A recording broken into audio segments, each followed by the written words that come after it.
Hi guys.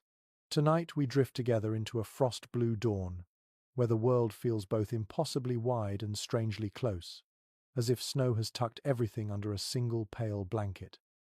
You stand there in second-person stillness, your breath rising in soft grey wisps that curl and vanish before your eyes, leaving you wondering just for a second how American Indian families once survived mornings exactly like this. With temperatures so low, you probably won't survive this without a good sense of humor and at least 3 layers of fur. The sky stretches overhead in icy silence, but the land hums with old footsteps, old choices, and old endurance. So, before you get comfortable, take a moment to like the video and subscribe, but only if you genuinely enjoy what I do here. And while you're settling in, tell me where you're watching from and what time it is for you right now. Now, dim the lights. You take your first step across ancient snowfields, and the cold grates against your lungs in a way that feels almost personal. It's the kind of chill that bites rather than whispers. But that's how winter opens in these northern homelands. With a test. Not a cruel one, just firm. Like nature raising an eyebrow to see what you're made of. A mainstream historical fact slips quietly into your awareness here. Many indigenous nations across North America developed winter migration patterns long before European arrival, shifting camps to safer ground or richer hunting zones as temperatures dropped. But out here, walking through this softly glowing dawn, it doesn't feel like a textbook note. It feels like instinct, your instinct telling you to move toward shelter before your eyelashes freeze together. Snow creaks under your feet in that oddly satisfying way, a sound that is half crunch, half sigh. Even though your fingers tingle with cold, there's a strange peace in the way the land refuses to hurry. Every drift and shadow looks carefully placed, as if winter is the world's slowest and most dramatic interior designer. Somewhere to your left, a crow complains with a hoarse call, reminding you that even in the deep freeze, someone always has commentary. You pull your cloak tighter, fur brushing your jaw, and you feel the first real thread of connection to the people who once walked here, dressed in clothing stitched by hands that had learned long ago how to outwit the cold. You push ahead, wind teasing at your cheeks. Notice something curious. A small rise of snow that looks just a bit too smooth, too rounded. You crouch, brushing the powder aside, and uncover a patch of frozen lichen clinging to exposed rock. It looks like nature's accidental graffiti, green-grey curls frozen mid-wiggle. A quirky tidbit bubbles up. Some northern nations once used crushed lichen not just for food in emergencies but also as insulation in winter boots, a sort of prehistoric sock liner that worked shockingly well. You wiggle your toes at the idea, wondering why modern stores didn't jump on the concept. Now, with all natural lichen comfort, might not be a bestseller, sure, but you never know. Your breath settles into a rhythm with your steps as you crest a small ridge.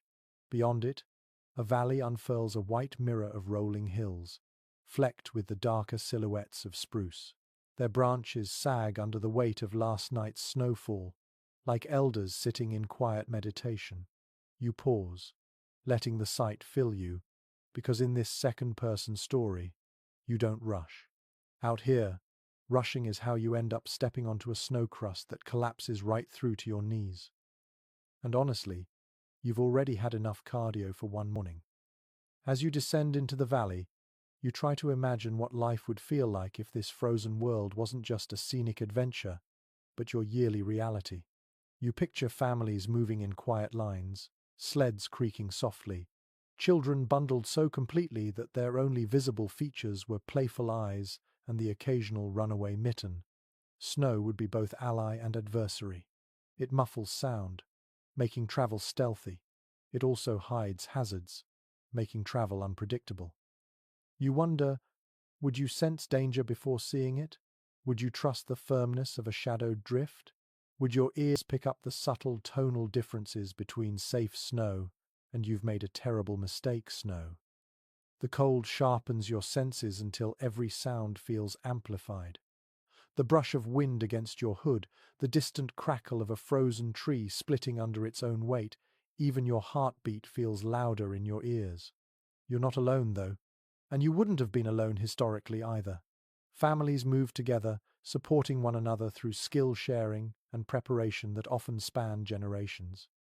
Historians still argue whether some communities maintained strictly structured winter roles, hunters, gatherers, firekeepers, or whether families adapted more fluidly based on who was healthiest, who was skilled, and who simply had the energy that day. The debate lingers because winter traditions varied so widely across regions, climates, and cultures.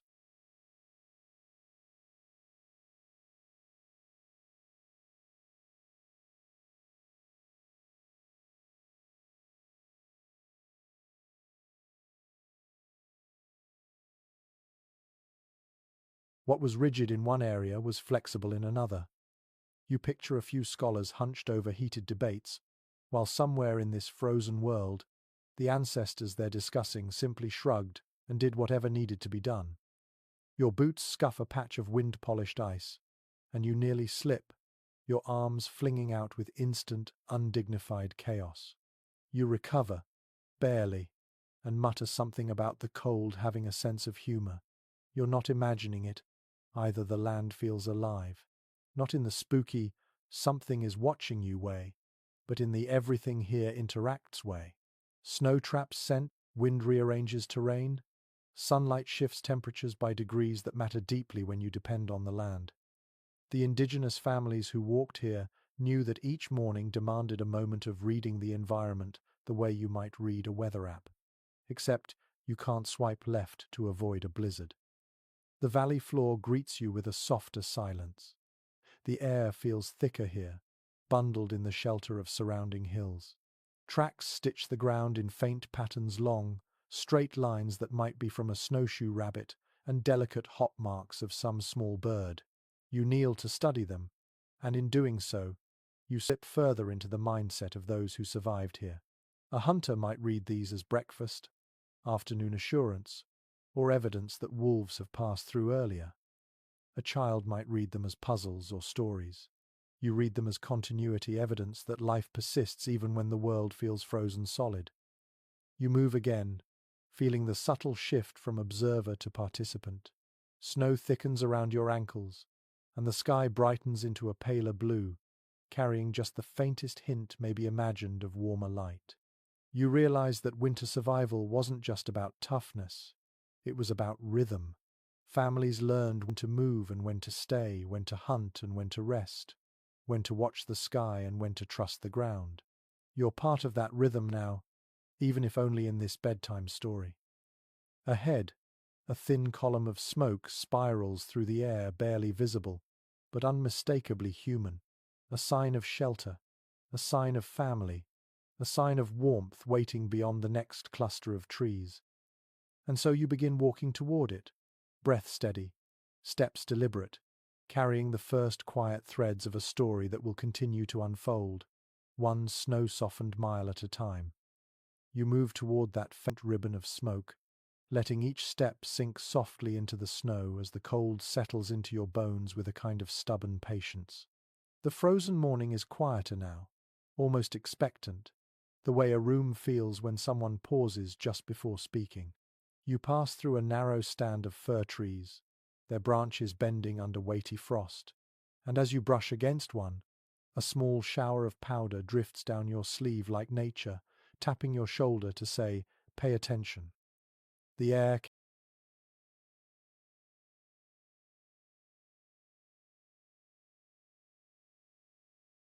carries a faint, comforting scent of wood smoke.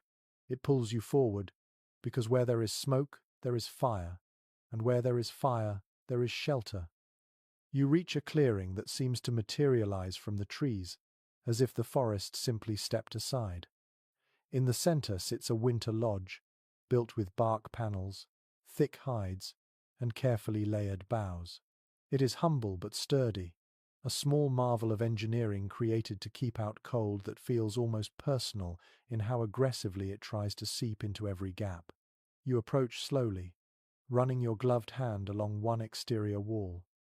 The bark feels rough, familiar, and surprisingly warm near the base. You can tell the builders knew exactly which materials could withstand both snow load and wind pressure. That knowledge came from centuries of adaptation, trial, and steady refinement. A mainstream historical fact nudges into your thoughts here. Many First Nations and Native American groups in colder regions constructed winter lodges with double walls insulated by moss or packed snow. The snow acted as a natural barrier against wind, turning something dangerous into something protective. You realize how elegantly simple and effective it is, and you briefly wonder why modern houses do not use the same trick more often. The cold does not wait for your philosophical detours, though. It wraps around your ankles like a clingy cat, urging you to get inside. You lift the hide flap and duck into the lodge. Warmth hits you immediately, not harsh or overwhelming, but slow and enveloping, like someone pressing a warm cloth to your frozen cheeks. The air smells of smoke, pine, and faintly of cooked meat. A small fire smoulders in a pit at the center, its light flickering across the interior walls. Your eyes adjust, and you take in the shelter from within. The ceiling rises higher than you expect, creating a pocket that traps warm air. The walls are lined with fur blankets and woven mats, all carefully placed to block drafts and soften the space. Even the doorway is angled to prevent wind from rushing in. It feels intentional. It feels lived in. It feels safe. A quirky tidbit surfaces. In some northern communities, families once used layers of dried cattail fluff inside bedding as a kind of natural insulation. The fluff trapped heat extremely well and created a soft nest that rivaled modern down blankets. You cannot help imagining yourself curled inside a cattail cocoon, feeling smug about outsmarting winter using simple marsh plants. Maybe luxury bedding brands should take notes. You kneel beside the fire and warm your palms. The heat seeps upward through your fingers, melting the chill lodged in your joints. Quiet fills the lodge, not the cold, empty quiet of the outdoors, but a fuller one, shaped by crackling flames and soft breathing. You imagine families gathering here after long days, shedding ice from their boots, shaking off snow like dogs, lighting the space with laughter, plans, or the comfortable silence of people who trust one another completely. You notice the construction again. The inner supports are lashed together with rawhide strips.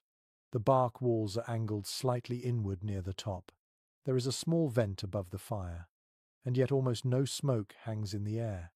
Every piece of the structure works in harmony with the others.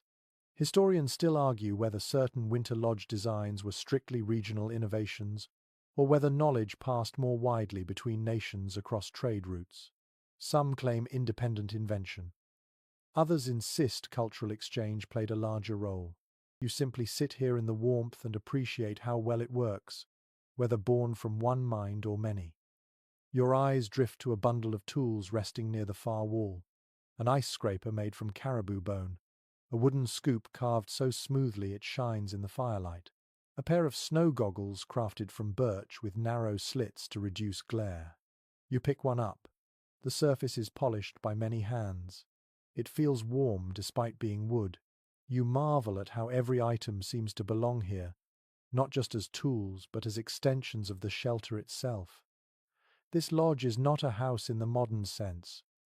It is a living system, an ecosystem shaped by human hands and environmental wisdom. The fire pops, sending a tiny ember dancing upward. It fizzles against the vent before disappearing. You inch closer, letting the warmth soak deeper, imagining what it would feel like to live through endless winter nights in such a place. You can almost hear children whispering stories from their blankets, parents mending clothing, elders humming soft songs that blend with the crackling fire.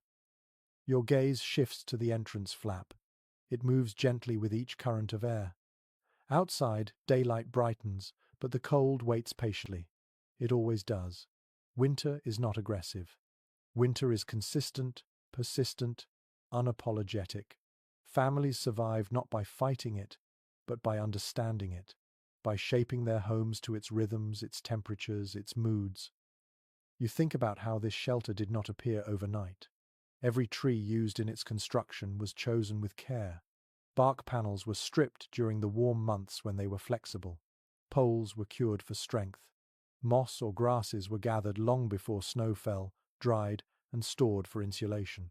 The lodge represents months of preparation for a season that demands respect. You feel that respect now, sitting in the dim glow, hands wrapped around your own warming breath. The crackle of the fire softens. You rise slowly and trace the wall with your fingertips. The smoothness of worn hide, the ridges of sown bark, the faint scent of pine pitch sealing gaps. Every choice here holds intention. Every detail helps families not only survive but live. There is comfort here. There is resourcefulness. There is ingenuity wrapped in simplicity. You step outside again, not because you want to leave the warmth, but because the story pulls you forward. The cold greets you immediately, but something has shifted. Shelter teaches confidence. Warmth teaches perspective. You now understand that winter is not an enemy. It is a teacher. It tests you, yes, but it also rewards preparation, creativity, and community. As you walk away from the lodge, the smoke curls behind you in a lazy spiral. You follow a new path leading deeper into the snowy world, toward families gathering by firelight, toward shared stories and quiet resilience, letting the shelter remain behind you like a promise that warmth can be shaped from even the harshest cold. You follow the narrow trail leading away from the winter lodge, your steps slow and deliberate as cold light filters through stands of snow-weighted branches. The air shifts as you move, taking on a warmer tint from the smoke that lingers on your clothing. Ahead, a faint glow pulses from behind a cluster of spruce trees. You know instinctively that the heart of winter survival is not only sturdy shelter, but also the way families gather around firelight, each flame stitching people together just as surely as thread binds hide. When you part the branches, you find a small winter camp nestled quietly in the hollow of a hill. A low fire crackles at its center, sending sparks upward, like tiny fire spirits on their own midnight errands. A semicircle of log seats surrounds it, worn smooth by countless hands and countless nights. You step closer, and the warmth greets your shins, rising in gentle waves, easing stiffness from your joints. For a moment, your whole body relaxes, as if winter finally loosened its grip. You lower yourself onto one of the logs. The wood is chilled, but the fire offsets it with a steady heat that feels almost affectionate. Sitting here, you notice how families once formed a constellation around their fires. Parents mended clothing, children whispered jokes, elders traced memories with slow hands. Firelight softened everything. Harsh lines faded, worries dimmed. Even exhaustion took on a manageable shape in the glow. A detail clearly noted in historical accounts surfaces gently. Many indigenous families not only cooked around the winter fire but also used it as the central gathering place for decision-making and daily teaching. The fire was less a tool and more a social anchor, a hearth that shaped rhythm and routine. As you sit watching the flames wiggle in the cold air, you feel that truth settle inside you. The fire is not simply warmth, it is structure, it is belonging. Your eyes drift toward a pot hanging over the embers. The steam rising from it smells faintly of roots, dried berries, and something savory you cannot quite name. The aroma wraps itself around your senses like a soft scarf. You imagine young ones leaning in, guessing what stew might be ready that night. Sometimes winter stews carried surprises. An uncommon ingredient here, a bit of frozen meat preserved since early autumn, or perhaps a handful of summer herbs that someone cleverly stored. A curious little piece of cultural trivia slips into your mind. Some northern communities threw a single heated stone into a pot of stew when ingredients were scarce, believing the stone shared the memory of richer meals cooked before. You smile at the thought. Whether symbolic or simply practical, it feels like something you would try if winter pressed you too tightly. The flames snap, scattering a few sparks onto the packed snow. Shadows dance across the camp, sliding over tree trunks and bare branches. It creates the illusion that the forest itself is breathing slowly in sync with the fire. You shift your hands toward the flame and tilt your head, listening for what stories might have lived here. Families told tales to pass long nights, but also to pass knowledge. Stories explained why certain animals were respected, why certain stars guided hunters home, how to read signs in snow without overthinking. In the glow of fire, knowledge did not feel like work. It felt like conversation between generations. A question flickers through your mind, soft and hesitant. How did families maintain harmony during such long, close quarters in winter months? Days were short, nights were long, food was limited, cold pressed into every crack. Yet accounts from oral histories show a remarkable level of cooperation. People moved with patience, each role understood and supported, not because things were easy, but because surviving the frozen wilderness required harmony the way a drum requires resonance. You absorb that lesson while staring at the fire. Survival was communal, never isolated. You look toward the edge of the camp. A few drying racks stand beside a cedar tree. Strips of smoked meat hang neatly in rows, darkened by fire and time. Each piece represents effort from earlier seasons. Every harvest had to stretch through the cold months. Families prepared caches of dried fish, smoked venison, roasted nuts, stored roots, and more. Your stomach gives a quiet nudge, reminding you that while this is only a bedtime story for you, hunger would have been a constant companion for those who lived the real version. Winter demanded forethought as much as courage. Close to the drying racks, you notice a small basket woven from reeds. Inside rests a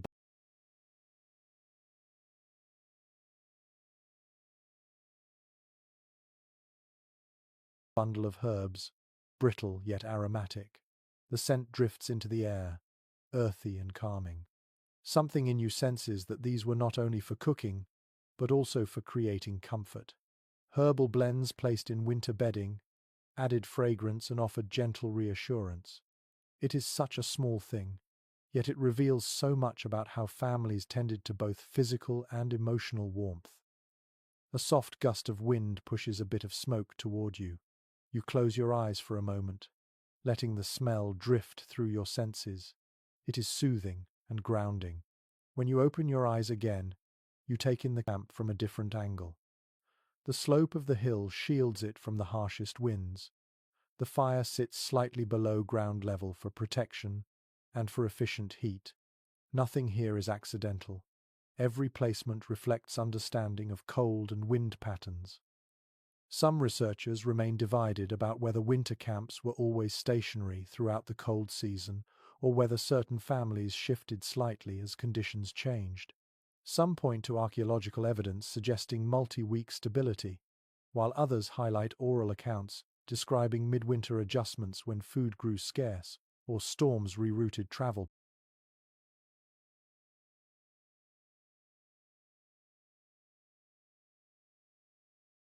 paths. You consider that debate while brushing frost from your sleeve. The truth might be somewhere in between.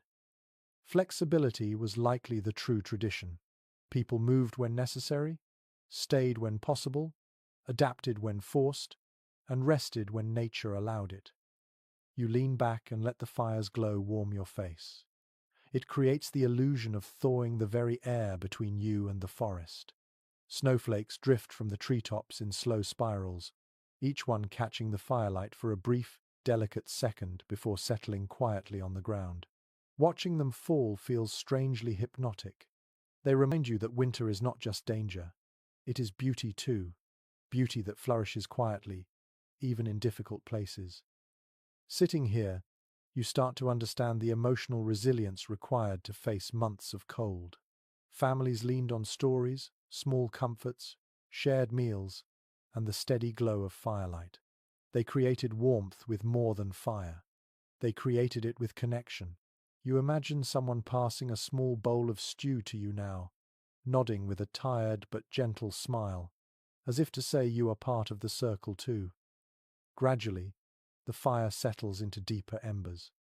The air cools a little, reminding you that the world outside this camp remains vast, frozen, and waiting for your next steps. You rise slowly, brushing snow from your boots, Before you leave, you take one last look at the flickering orange glow. It feels like a heartbeat in the snow-bound landscape. You turn toward the shadowed trail leading beyond the camp. The warmth of the fire lingers on your skin even as the cold begins to reclaim its space. Ahead lies a quieter stretch of wilderness where families once tracked life through silence, reading footprints the way others read text. You breathe deeply, steadying yourself, and continue walking, carrying the memory of the fire as a tiny ember glowing inside you. You slip back into the quiet forest, leaving the gentle glow of firelight behind as your boots sink into fresh powder that hushes even your breath. The trail narrows into a corridor of shadows where branches arch overhead like an icy cathedral. Here, sound behaves differently.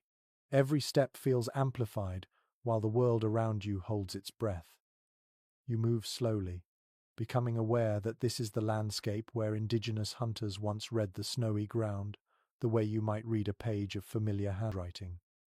The first tracks you notice are delicate, tiny dots pressed into the snow in neat rhythmic spacing. A small bird, probably a ptarmigan, weaving through the underbrush in search of seeds. You kneel and trace the impressions with your gloved fingers. The cold bites at your knuckles, but curiosity warms you enough to stay. Tracks like these were once part of morning lessons for children, subtle clues that taught patience and perception. The snow was not an obstacle. It was a giant canvas that recorded every movement in crisp detail. A little farther ahead, you spot something different. Larger, deeper indentations, arranged in parallel pairs. Snowshoe hare. You follow the trail for a few quiet paces, listening for the rustle of fur or the faint thump of hind legs. The forest remains silent except for a soft groan from a distant tree adjusting to the weight of ice. The hush presses in on you, making every small sound feel important, almost instructional. You realize how much attention winter demands, how easily a missed detail could mean losing the trail of a meal or overlooking the warning signs of a predator. A bit of knowledge backed by historical descriptions rises gently into your thoughts. Many indigenous hunters could identify not only the species but also the age, direction, and even the emotional state of an animal based solely on tracks. A deeper indentation at the toe meant the creature leaped in haste. A tight cluster of prints revealed hesitation. Smooth, consistent spacing meant the animal felt unthreatened. You study the tracks beneath you and imagine someone from centuries ago standing in your exact footprint, interpreting the same snowy clues with practiced ease. Snow flurries drift around you as you walk, settling in thin layers along branches and eyelashes. Each flake seems to catch your attention for a moment, floating like a silent messenger before melting against your warmth.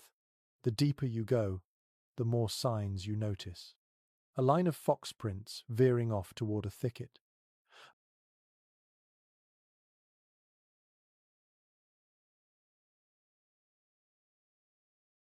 A subtle depression where a deer rested overnight. A series of disturbed drifts where wind funneled through a narrow gap in the trees. Every detail contributes to the larger story of how life moves through winter. Then you find something that makes you pause. A long, curving track, edged with faint drag marks. You crouch to examine it. The snow has been compressed in a way that suggests weight and rhythm. A caribou, perhaps, or a single file line of families pulling sleds across terrain. The edges of the track have crusted with a thin glaze of ice, meaning the trail is several hours old. You imagine following it deeper into the forest, stepping into its story as if turning the next page of a book. A small flash of memory, like information, whispers into your thoughts. In some northern regions, hunters used a technique of laying their ears to the ground to detect distant movement under snow, listening for vibrations carried through the frozen earth. It sounds almost mystical, but it was grounded in practical skill and sharp senses. You smile a little, picturing yourself pressing your ear dramatically to the snow only to immediately decide it is far too cold for that kind of dedication. You straighten and continue deeper into the quiet. The forest feels older here, as if your movement wakes something ancient that has been dreaming beneath the snow. You hear a faint rustle to your left, but it fades quickly. You tell yourself it was probably just a squirrel with a busy agenda. The truth is that winter forests always host more life than you expect, hidden in hollow logs, tucked beneath fallen branches, curled into burrows warmed with moss. Survival is not only grand gestures and heroic hunts, it is also small lives living steady, determined routines. After a few more minutes of slow walking, you come across a set of impressions that makes you stop again. They are unusually wide, with toes splayed slightly and the outline softened by drifting flakes. Wolf tracks. Fresh. You study them closely. The paws point in a straight line, suggesting purposeful movement. You feel a slight shiver, not of fear, but of respect. Wolves were both competitors and teachers. Families watched their patterns closely, learning from how wolves followed caribou herds or avoided weak ice. Today, these tracks remind you that you are not the only traveler in this snowy world. There is a question that researchers continue to consider. Did hunters always travel alone when tracking game, or did some communities prefer paired scouting even in deep winter? Different accounts offer different patterns. Some elders describe solitary movement as essential for silence. Others recall cooperative tracking that allowed communication through subtle signals. You look down at the wolf tracks again and wonder if the answer is simply that people, like wolves, adapted their methods based on season, terrain, and necessity. You rise and breathe deeply. The cold air fills your lungs like a sharpened clarity. You follow the path of tracks a short distance before choosing to veer off. You are not here to chase any creature. You are here to understand what it meant to read winter. And out here, understanding grows slowly, not in leaps but in quiet steps. As you move through the forest, your awareness expands. You hear more. You see more. The crunch of snow under your feet changes pitch depending on depth. The light shifts subtly as clouds pass. You sense the direction of wind without needing to check. You begin to understand why tracking was not merely a skill, but a way of seeing the world. Eventually, the trees thin, and the landscape opens into a wide stretch where wind sculpts ripples across the snow like frozen waves. Tracks vanish here, erased by restless air. You pause at the edge, taking in the blankness. It feels both daunting and inviting, a reminder that winter constantly rewrites the land. Hunters had to adapt to that too, reading what remained when clues disappeared. You take one last look at the forest behind you, knowing every print and indentation told a story you were lucky to glimpse.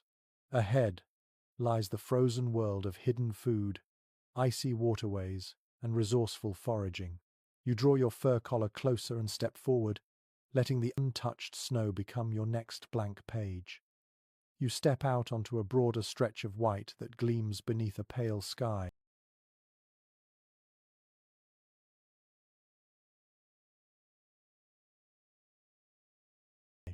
You feel the cold settle differently here. The forest behind you offered cover and clues, but this open space feels exposed, honest, and full of secrets tucked under the ice. The wind brushes across the plain like a long, slow breath. It nudges your hood, stings your cheeks, and carries the faint scent of frozen water. You sense a shift in the story, as if the land itself is gently reminding you that tracking is only one part of winter survival. Now you must learn how families once coaxed food from an environment that offered almost nothing freely. You walk toward the slight dip in the land where the glimmer of a frozen pond lies waiting beneath a thin veil of drifting snow. The surface looks polished and still. You crouch by the edge and brush away a layer of frost with the back of your glove.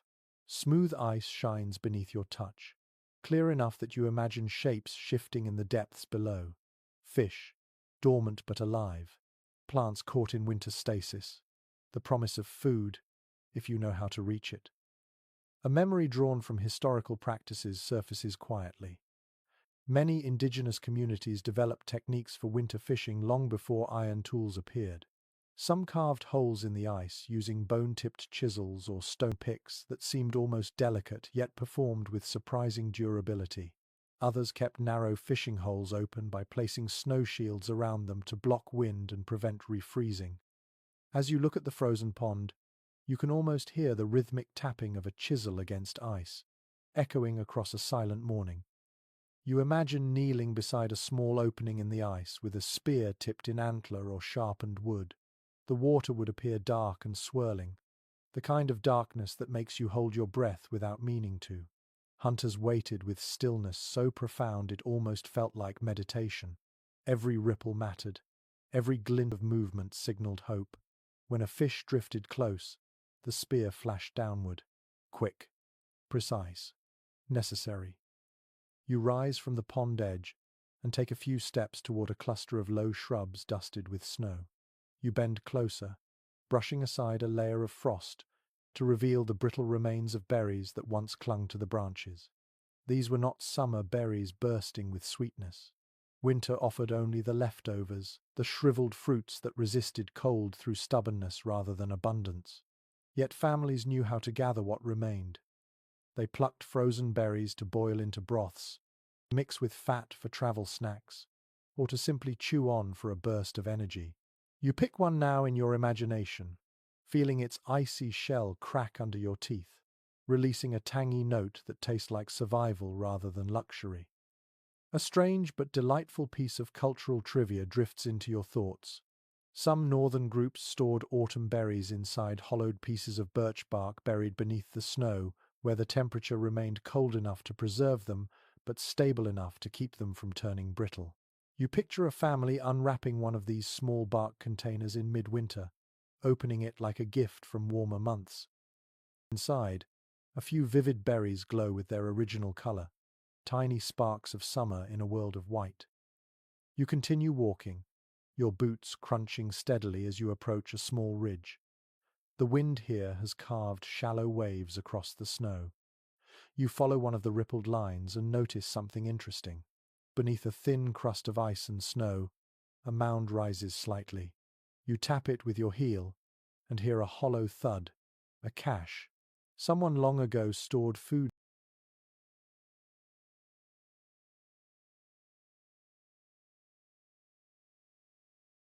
here, packing it beneath snow and insulating it with layers of pine boughs.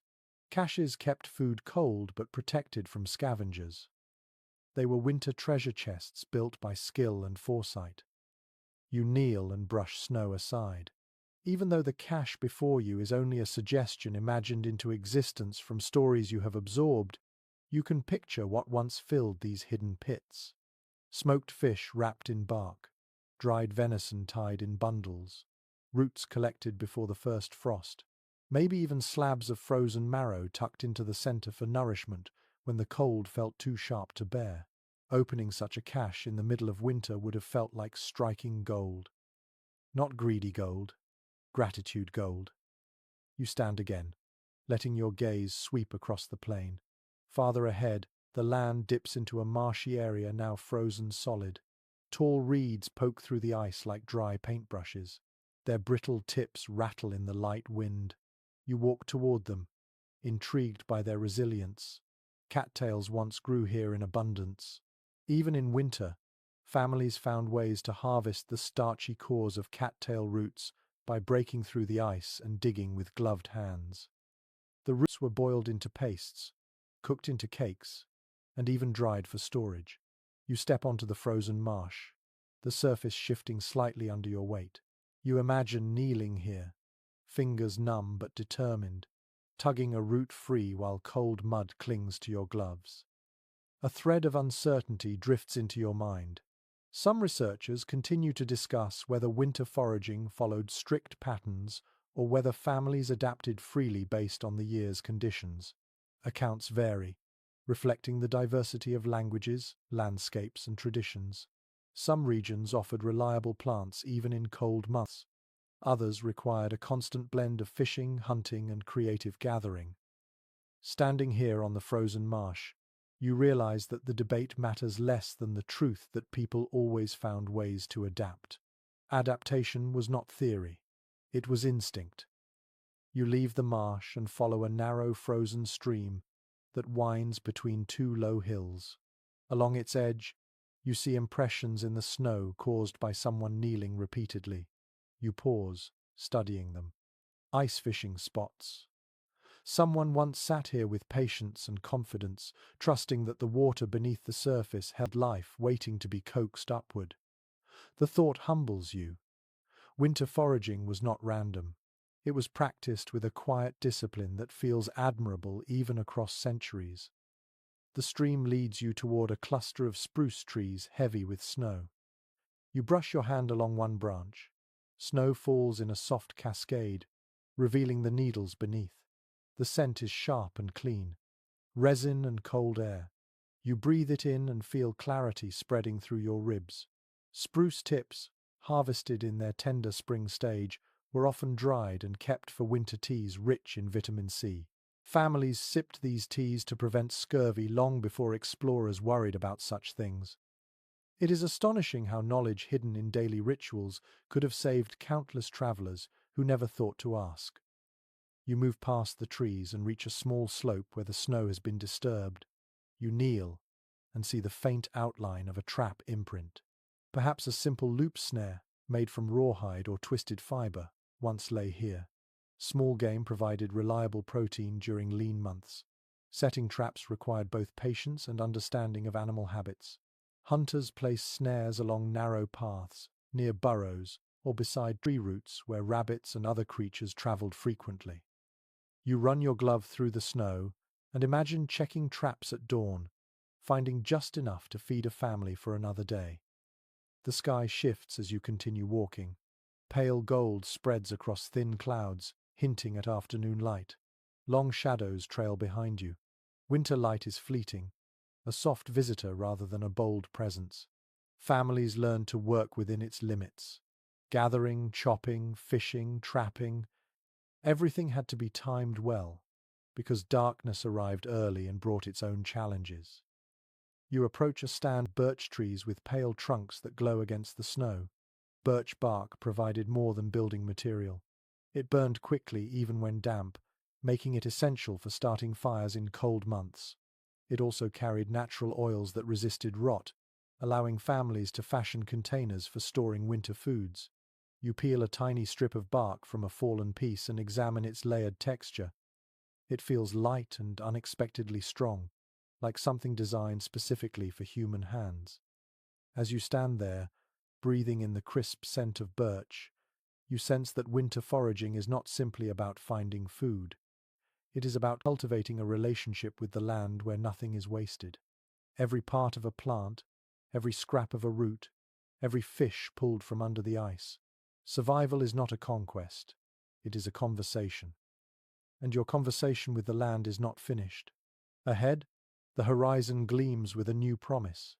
Families once clothed themselves in warmth shaped from seasons past.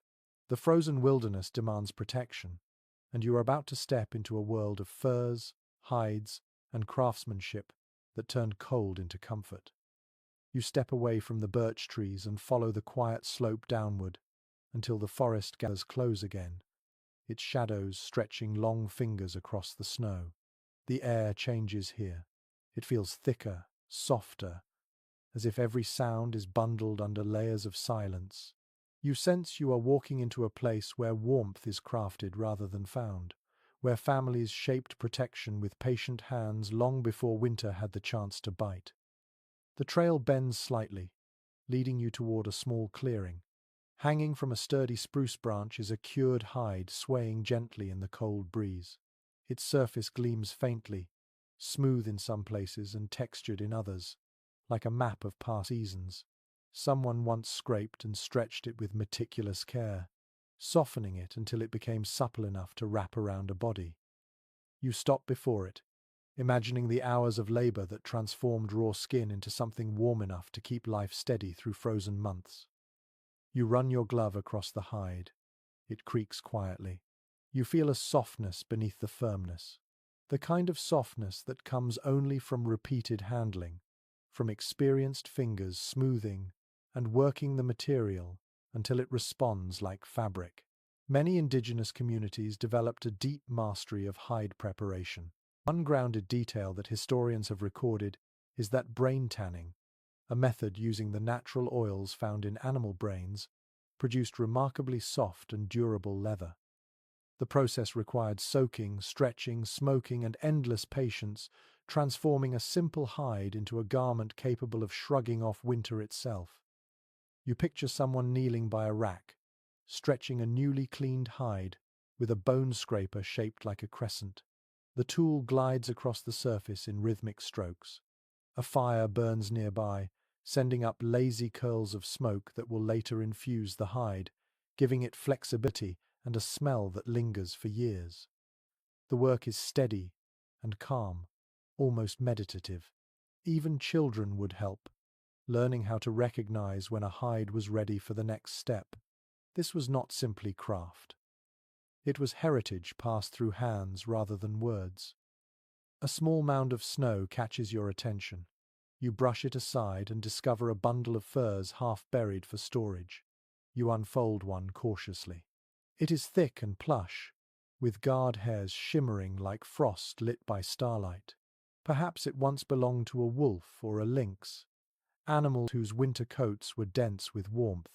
You pull it gently across your shoulders and feel the instant transformation. The cold still nips your nose and cheeks, but your core relaxes under the weight of the fur. You suddenly understand why so many winter garments were layered rather than relying on a single piece. Warmth comes from creating small pockets where air settles and insulates, a natural collaboration between body and clothing. A small, slightly whimsical detail floats into your mind.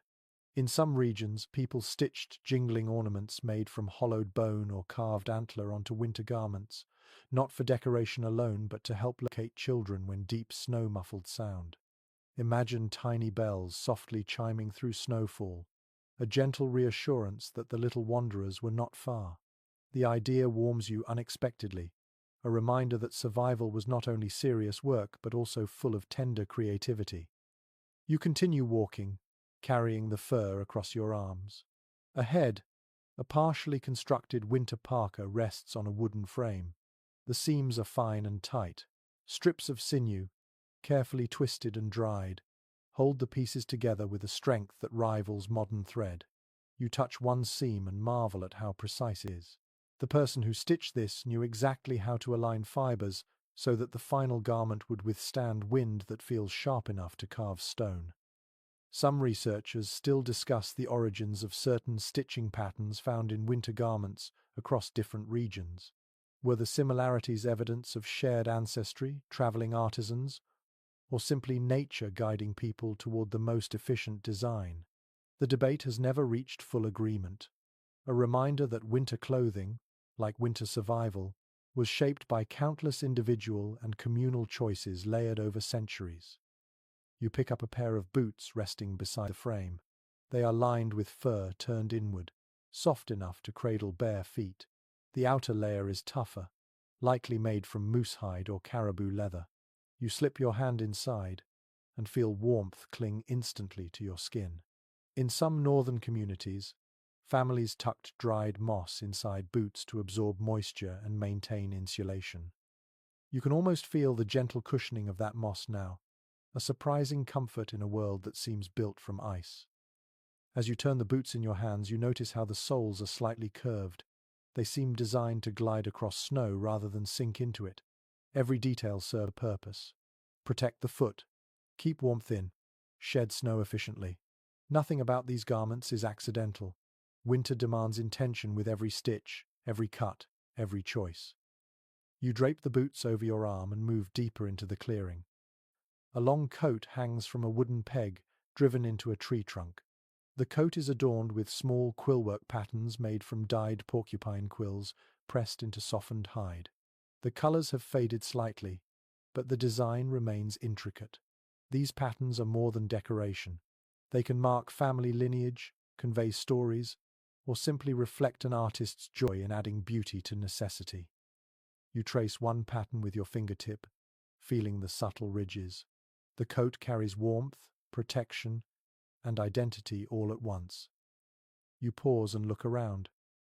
Every garment here speaks of survival, but also of self-expression. Families did not simply endure winter. They lived in it, shaped it, claimed it. Clothing did not just protect the body. It declared creativity, belonging, resourcefulness, and pride. Even in the coldest months, beauty had a place. A gust of wind sweeps across the clearing, lifting the edges of the coats and rustling branches overhead. You pull the borrowed fur more tightly around your shoulders. The forest seems to nod in approval, as if acknowledging that you now understand what clothing meant in this frozen world. Not luxury, not fashion, but resilience, crafted stitch by stitch. You take a few steps toward the far end of the clearing. There, leaning against a snow-laden log, rests a pair of snowshoes made from bent wood and webbed sinew. Their presence hints at your next journey. Winter clothing kept people warm, but tools allowed them to travel. The frozen wilderness is immense, and families once moved across it with quiet efficiency, guided by wisdom passed down through countless winters. You adjust the fur one last time, breathe deeply, and prepare yourself. Ahead lies the art of gliding across snow, pulling sleds, and covering long distances through a world where silence rules. You stand at the edge of the clearing, the cold brushing your cheeks as you look down at the snowshoes leaning against the log. Their wooden frames curve gently like frozen smiles, and the sinew lacing creates a delicate pattern that looks almost too beautiful to step on. You reach for one, feeling the smoothness of the bent wood beneath your fingers. It is light, almost deceptively so, and yet strong enough to carry a person across deep snow without sinking. You understand immediately why these tools became extensions of winter travelers rather than mere equipment. You slip your foot into the binding. The fit is snug but forgiving. When you test your weight, the snow beneath you holds firm. Your other foot slides into its snowshoe, and suddenly you feel different, taller, as if the earth has risen to meet you halfway. You take your first step. The snowshoe glides smoothly across the powder, distributing your weight in a way that feels almost like floating. Your next step is even easier. Soon you find yourself moving with a rhythm that feels natural, as though you have done this 100 times before. A detail drawn from historical accounts drifts into your mind. Many indigenous nations crafted snowshoes that were distinct in shape and purpose. Some were long and narrow for speed across open terrain. Others were wide and rounded for maneuvering through dense forest. Still, others had long pointed tails to stabilize movement.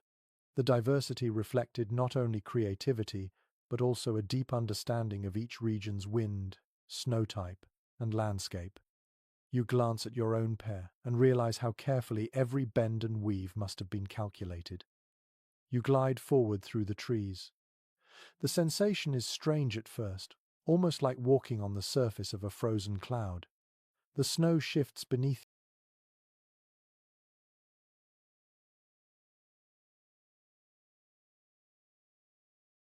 you, yet you remain suspended. This is winter travel as it was meant to be. Quiet, graceful, efficient. You sense how families once moved along these same routes carrying supplies, leading children, guiding sleds pulled by dogs or by sheer human strength. Long journeys that would exhaust you on foot become gentle progressions when aided by proper tools. The forest thins ahead, revealing a wide path flattened by years of seasonal movement. You follow it, noticing how the snowshoe tracks you leave behind form elongated impressions that echo ancient patterns. The trail curves slightly toward a cluster of small hills, where the wind whistles faintly between ridges. You stop for a moment to feel the direction of the breeze. Winter travelers could read winds almost like language. A strong current from the north hinted at storms. A warm breeze from the southwest meant mild days ahead, or melting ice that could complicate river crossings. You take another step and hear the soft swish of your snowshoes cutting across the powder. The sound is soothing, rhythmic, a metronome that guides your pace. You close your eyes for a moment, letting the world become sound, scent, and sensation. Distant birds call sporadically. Tree trunks crackle as the cold expands their fibers. In the quiet, you imagine a long line of travelers moving with you, parents guiding children, elders moving steadily with practiced ease. Dogs trotting ahead with tails raised like living banners, everyone bound together by the necessity of movement and the comfort of companionship. A memory of a lesser-known detail surfaces. Some winter travelers use sleds carved from single slabs of wood, polished with animal fat to glide more easily. The sleds carried everything from firewood to tools to sleeping bundles. In certain regions, long snow toboggans called carriole sleds were designed to bend slightly over uneven terrain, making them surprisingly agile. You imagine gripping a rope, tugging such a sled behind you as you cross this snowy landscape. The weight would pull at your arms, but the momentum and the smoothness of the ride would make it manageable. As you continue forward, the trail slopes gently downward. You shift your weight instinctively, learning that snowshoes respond best to motion that is deliberate yet relaxed. Too stiff, and you lose balance. Too casual, and you risk tripping. You find yourself moving with surprising confidence, letting your legs guide you as if they have inherited ancient instructions. At the bottom of the slope, you see tracks left by a different kind of traveler. Long parallel grooves cut through the snow. Sled trails. They stretch into the distance, disappearing between trees. You kneel beside the tracks, touching the compressed snow. Families once traveled in winter caravans, pulling supplies from one camp to the next, or meeting relatives for seasonal gatherings that brought warmth to the cold. Sled trails connected not only places, but also hearts. They were winter pathways of trade, friendship, and kinship. A question that researchers often revisit drifts into your thoughts. Did winter travelers always rely on dog teams, or were human-pulled sleds more common? Evidence varies widely depending on region and era. Some communities used powerful dog teams for longer journeys, while others relied primarily on human strength and teamwork. The truth likely shifts across landscapes, shaped by snow depth, available resources, and cultural practice. Standing here, you can imagine both. A line of dogs pulling eagerly, or a group of people chanting softly, keeping rhythm with every coordinated pull. You stand again and adjust your snowshoes. The cold nips your face, reminding you that winter travel is not merely technique, it is endurance, it is will. It is the steady trust that each step brings you closer to what you need. Families once walked miles like this, day after day, guided by landmarks half buried under snow. A crooked tree trunk, a ridge of darker stone, a bend in a frozen stream. You feel the world expand around you as you walk. Distance becomes something manageable. The horizon no longer seems far. The snowshoes carry you gently across the surface, turning a harsh landscape into a navigable world. You glide past the edge of a frozen meadow where wind carves patterns into the snow. The shapes twist and ripple like the imprint of invisible waves. As you reach the far end of the meadow, you remove one snowshoe, then the other. You hold them in your hands, feeling grateful for their simple elegance. Ahead, the trail begins to climb toward a plateau. You sense another form of movement waiting there, a place where goods and stories were traded, even in the deepest cold. Winter was not only for traveling, it was for connecting. You take a breath, steady and warm, and walk toward the rising land, ready to join the frozen trade routes that shaped winter relationships. You climb the gentle rise leading out of the meadow, the snow crunching softly under your boots as the landscape widens. The cold air brushes your lips and settles inside your lungs with that familiar sting, but now your body knows the rhythm of winter travel. Every breath feels steadier, every step more assured. As you crest the slope, the wind changes direction, carrying with it a faint, almost musical murmur. You pause, listening. It is the sound of movement, of people, of quiet voices drifting across the snow. Ahead, nestled between two long ridges, lies a winter gathering place. It is not a bustling market like those in warmer months, but a modest meeting ground that families and small groups used when conditions allowed travel. Smoke rises in thin threads from several fire pits. A few sleds rest half buried in snow, their loads neatly covered with woven mats. You walk toward the first cluster of people, feeling the warmth of connection even before you feel the heat of any fire. A group stands over a low table made from lashed branches. On its surface rests a variety of items. Strips of smoked meat bundled neatly with sinew, wrapped packets of dried berries, rolls of hide tied into compact spirals. You recognize the purpose immediately. Winter trade.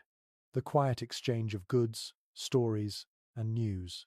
Even in the coldest months, movement across territories allowed families to strengthen alliances and share resources that not everyone could gather alone. A detail supported by historical research slips gently into your mind. Many indigenous nations relied on winter trade networks that linked distant communities through efficient snow travel. Snowshoes, sleds, and frozen waterways made long distances shorter. Winter, surprisingly, could be the easiest season for moving goods, as firm snow offered smoother travel than muddy spring or thick summer brush. You feel that truth in your bones as you look at the well-worn paths radiating from this little meeting place. You approach one of the traders who is unrolling a bundle of hides. The smell of smoke and tanned leather rises into the air. He offers the hides with a quiet nod. In exchange, someone hands him a pouch filled with dried fish mixed with fat. You watch the exchange unfold with a calm, slow rhythm. No rush, no loud bargaining. Winter encourages patience, after all. Voices remain low to conserve warmth. Movements stay deliberate to conserve energy. A particularly charming detail emerges in your memory. Some families traveling to winter gatherings carried small carved tokens or beadwork pieces, meant not for trade but as gestures of goodwill. These tokens acted as reminders of relationships, tiny gifts slipped into hands with no expectation except continued friendship. You imagine one of those tokens now, a little bone carving of an animal, cool to the touch but warm with intention. You wander through the clearing. People stand in small groups, sharing stories along with goods. A traveler describes the thickness of lake ice farther north. Another speaks of a herd of caribou spotted days earlier. News travels differently in winter. It is not shouted. It is shared gently, like passing a fragile object hand to hand. Near one fire, an elder warms their hands while speaking softly to a younger traveler. You glance their way, pretending not to listen but absorbing the tone. The words flow like slow water, carrying guidance shaped by decades of winter journeys. In some regions, elders taught specific winter trade customs to younger generations, ensuring respectful exchange that honored boundaries and traditions. You sense that happening here now, quietly, with the snow absorbing every syllable. You move toward another group gathered around a sled loaded with long bundles. Someone unties a covering, revealing carved tools fashioned with careful skill. Ice picks, scrapers, long-handled spoons, and fishing lures shaped from bone or antler. The craftsmanship makes you pause. Every tool carries evidence of hours of patient labor, each one a promise of usefulness through the harsh months. You imagine how satisfying it must have felt to trade for such an item, knowing it would serve you well through hunger, cold, and storms. You also notice bundles of herbs tied with thin strips of bark. Their scent drifts faintly in the cold air. Winter medicine traveled along these routes too. Families shared healing roots and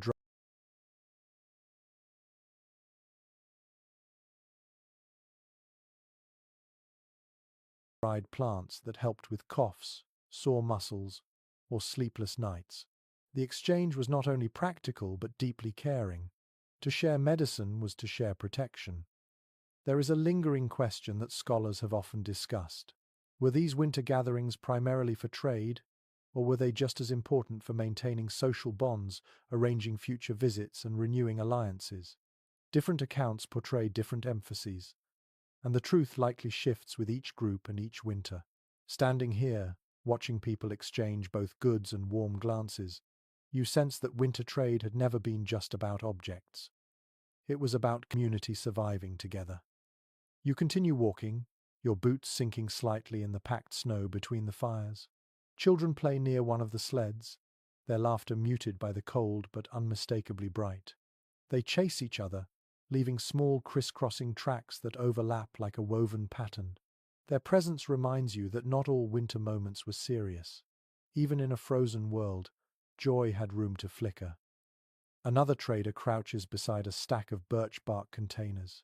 Inside some of them you glimpse nuts, dried roots, and what looks like rendered fat shaped into round cakes for travel.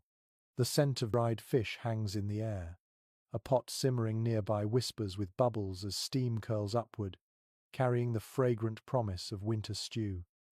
You step closer to the pot, letting the warmth of the fire brush your face. Someone ladles broth into a wooden cup and hands it to you with a small smile. You cradle the cup, feeling the heat seep into your gloves. The first sip warms you from the inside, a brothy mixture of fish, roots, and herbs that tells a story of careful storage and wise use of resources. As you stand there, sipping the steaming broth, you realize that winter trade is not just an exchange of objects or information, it is an exchange of encouragement, of reassurance, of human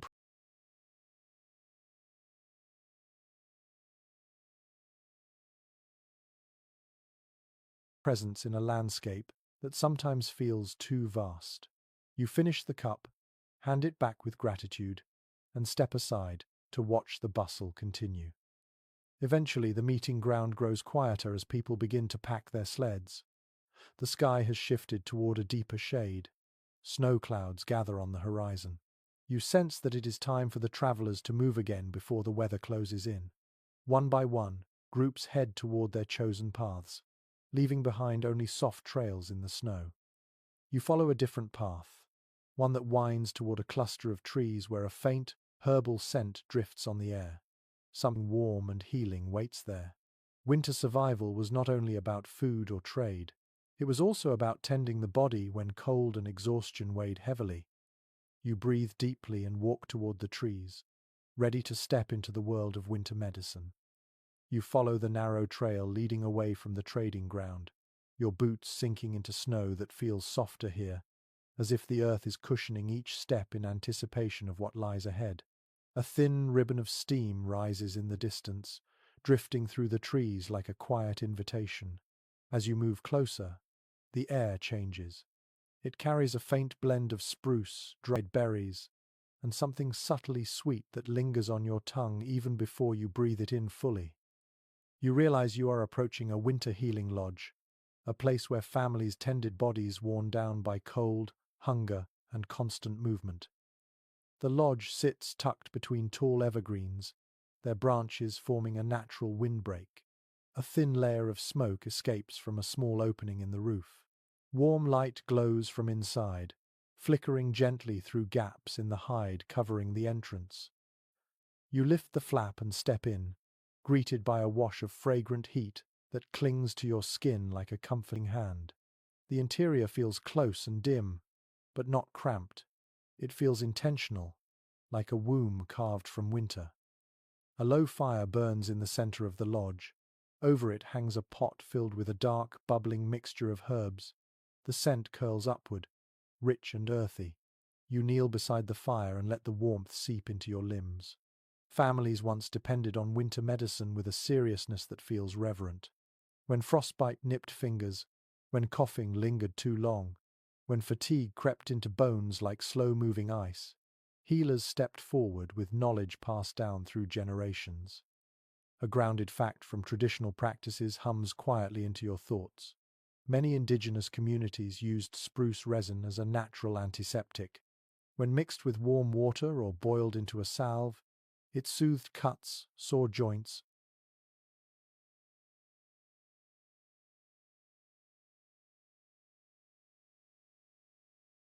and respiratory ailments brought on by frigid air. You picture a healer kneeling exactly where you sit now, grinding resin with a flat river stone, mixing it slowly into a warm paste that would ease pain and protect against infection. You turn toward a rack near the wall where bundles of dried plants hang in neat rows, cedar boughs tied with bark strips, willow branches stripped of their bark, stems of yarrow, mint, and wild rose hips. You run your fingers along one of the bundles and feel its brittle texture. Each plant carries its own quiet power. Some ease the stomach, some warm the blood, some calm the spirit. Even in the deepest cold, The memory of summer remains in these bundles, a reminder that healing is not confined to one season. You catch sight of a small bowl resting beside the fire. Inside, tiny brown seeds glisten as though kissed with frost. A curious detail you once heard swims into focus. In some regions, people chewed the seeds of wild bergamot or sage to relieve sore throats caused by dry winter air. The aroma freshened breathing passages and warmed the chest, offering comfort through long nights when coughing threatened sleep. You imagine placing one of those seeds under your tongue now, feeling it release its sharp, warming flavor. The healer enters the lodge quietly, their footsteps barely pressing into the ground. They carry a wooden cup filled with steaming liquid and gesture for you to hold it. You wrap your hands around the cup, surprised by how quickly the heat slides into your palms. The mixture tastes slightly bitter at first, then mellow, then soothing. It feels as though the warmth travels deep into your chest, loosening something you did not know was tight. Near the far wall sits a pile of heated stones covered with a folded hide. You look at them with curiosity. Families often used steam baths even in the coldest months. Stones heated in the fire were placed in shallow pits, wetted with herb-infused water, and surrounded by cedar or spruce boughs to create a fragrant steam. It eased muscles strained from travel, helped lungs recover from icy air, and offered a rare moment of comfort. The steam filled the lodge with a mist that carried both warmth and scent, easing minds as much as bodies. Another thought surfaces, one that researchers sometimes revisit when exploring traditional winter healing. Some communities believed that certain winter ailments were not merely physical, but spiritual imbalances, aggravated by isolation or fear. Healing, then, required more than herbs. It required song, touch, and the presence of trusted relatives. Sitting here now, watching the fire cast gentle shadows, you understand how deeply such presence matters in a landscape that can feel lonely and immense. You glance at a small rattle resting near the fire pit. It is made from a hollowed gourd or perhaps a carved piece of bone, filled with dried seeds. A healer might shake it softly to accompany a soothing chant. The sound would blend with the crackle of the fire and the soft hiss of the steaming pot, weaving a pattern of calm that settled like snowflakes on the mind. You imagine the gentle rhythm now, a heartbeat made audible. The healer places a bowl of warm spruce tea beside you. The scent is crisp and bright, like breathing in early spring. Spruce needles, when steeped, offered vitamin C that prevented sickness caused by winter scarcity. Families understood this long before explorers recorded scurvy in their journals. You sip carefully, letting the flavor roll through your senses. You notice a thick fur blanket resting beside the fire. You lift it and feel its incredible softness. Someone recovering from illness would have been wrapped in such a blanket, with the fire warming their feet and a cup of herbal tea resting at their side. You picture a child curled inside one, soothed by whispered words from a grandparent. Winter healing was not only medicine, it was comfort given shape. A question flickers at the edge of your mind. How much of winter healing was shared between distant nations, and how much developed independently? Some oral histories mention the spread of healing songs and herbal knowledge along trade routes. Others emphasize local expertise shaped by the specific plants of a region.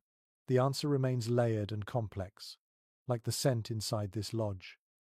Your breath mingles with the warm air as you consider the wisdom contained in every bundle hanging from the walls.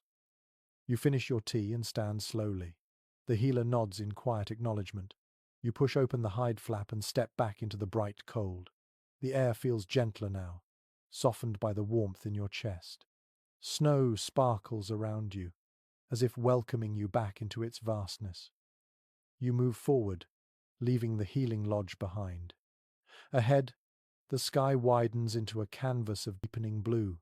Stars will come soon, and with them a new kind of winter gathering shaped by light and ritual. You walk away from the healing lodge with the warmth of spruce tea still drifting through your chest, and the cold greets you again, crisp and glittering. The sky above has shifted into a clearer shade of blue, the kind that promises evening is approaching even while sunlight still lingers. You follow a gentle slope upward, where the scent of smoke fades and a new stillness spreads across the land. There is something waiting here, something quieter than trade and deeper than medicine. A gathering shaped not by hunger or need, but by meaning. As you climb, the trees thin out, giving way to an open ridge. Snow stretches wide and undisturbed, reflecting the last gold of daylight. In the distance, you see a soft glow pulsing from a circle of torches planted into the snow. Their flames flicker gently, steadying themselves against the rising night. You draw closer and hear faint murmurs, soft and rhythmic, weaving through the cold air like threads of sound. It is not conversation, it is song. The circle ahead holds several figures cloaked in heavy winter garments. They stand in stillness, facing upward toward the first stars beginning to pierce the dimming sky. The moment feels suspended, balanced between day and night, between cold and warmth, between the human world and something larger. You instinctively slow your steps, sensing you are entering a space shaped by reverence. A detail grounded in numerous cultural accounts rises in your thoughts. Many indigenous nations across the northern regions held winter ceremonies guided by the stars, honoring ancestors, giving thanks for survival, or seeking guidance for the months ahead. Some rituals involved quiet songs carried from generation to generation. Others centered around stories believed to open pathways between earthly life and spiritual realms, especially during the longest nights when the sky felt close enough to touch. You step into the circle's edge as someone begins to beat a small drum, the rhythm slow and steady. The sound moves through you like a pulse rising from the earth itself. The drum's tone blends with the gentle crackle of torch flames. Snow reflects each beat, as if the entire ground is vibrating softly. You close your eyes for a moment, letting the rhythm anchor your breath. When you open them, the sky has deepened, revealing streaks of pale green shimmering faintly across the horizon. The northern lights, thin at first, shimmer like silk being shaken gently. They ripple and fold above you, casting a subtle glow across the faces in the circle. It feels unreal, a dream taking shape in the air. You sense why ceremonies often took place beneath the night sky. This light transforms everything. Someone begins a chant, low and melodic, carried on the cold air with a confidence that comes from deep memory. The words are soft, spoken in a language shaped by snow, wind, and history. You cannot understand them, yet you feel their intention. Warmth, respect, continuity. A reminder that life persists even when the world sleeps. You recall something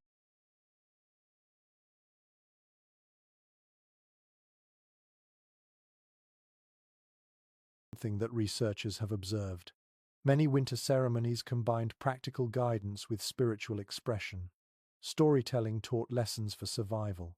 Drumming steadied the mind during difficult seasons. Songs carried instructions disguised as rhythm and imagery. But whether these practices originated in shared traditions or developed independently across regions remains a topic scholars continue to explore. The complexity of cultural exchange is woven into every strain of song, every gesture, every firelit movement. One figure steps forward and sprinkles dried plant matter onto a small fire at the center of the circle. The flames flare briefly, releasing fragrant smoke that spirals upward toward the shimmering sky. The scent is warm and calming, a blend of cedar and sweetgrass. It curls around you, comforting and grounding. Smoke in ceremonies often served as a bridge, carrying prayers upward or cleansing the space. You inhale gently, feeling your shoulders loosen. You notice a child standing near the edge of the group, wrapped in a large fur cloak. Their eyes widen with awe as the lights strengthen across the sky. The aurora now unfolds in sweeping waves, greens deepening, hints of violet shimmering at the edges. The child watches the sky with complete stillness, as though staring into a living story. You imagine how many children through centuries saw this same sky, their small hearts filled with wonder. their elders whispering meaning into their ears. A soft chant rises again, this time joined by multiple voices. The harmony is simple but powerful. It flows easily, almost blending into the wind. You listen, feeling the sound tug gently at the edges of your thoughts. Ceremonies like this were not performances. They were conversations between people and the world around them. The snow, the sky, the ancestors, the unseen forces that shape both hardship and blessing. A small detail drifts into focus, one that many people seldom hear about. Some winter ceremonies included the practice of placing carved objects in the snow, letting them rest under starlight overnight. By morning, the objects were believed to absorb clarity or protection, depending on the intention of the ritual. You picture one such carving now, a small wooden figure resting beside the glowing fire, its surface catching the reflection of the dancing lights. Someone steps toward you and offers a thin strip of dried willow bark. You accept it with quiet curiosity. Chewing the bark releases a slightly bitter taste, followed by a soothing warmth that spreads through your throat. Willow was known to ease discomfort and reduce pain, and here it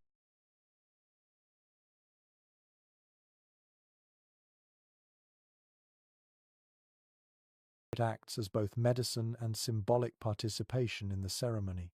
You place it gently against your tongue, feeling its taste blend with the cold air. The song gradually fades into silence. The torches hiss softly as a breeze passes.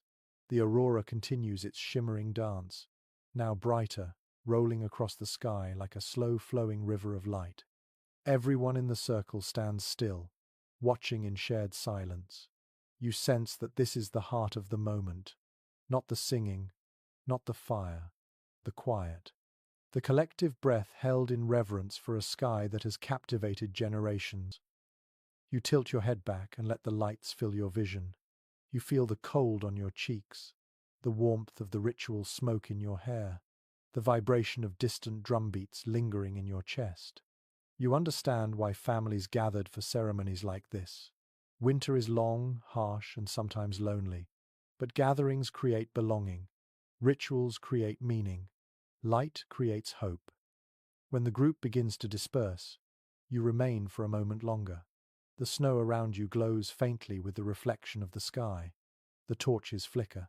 Your breath forms thin clouds that drift upward, as if joining the lights themselves. Eventually, you step away from the circle and continue across the ridge. The path ahead leads toward families teaching their young how to endure winter, how to navigate the cold, not with fear, but with skill and confidence. The stars guide your way as you walk, their cold brilliance lighting the next chapter of this frozen world. You leave the ridge slowly, carrying the echo of drumbeats in your chest as the aurora fades behind you. The night deepens, but the snow reflects enough starlight that the path ahead glows faintly, guiding your steps with quiet assurance.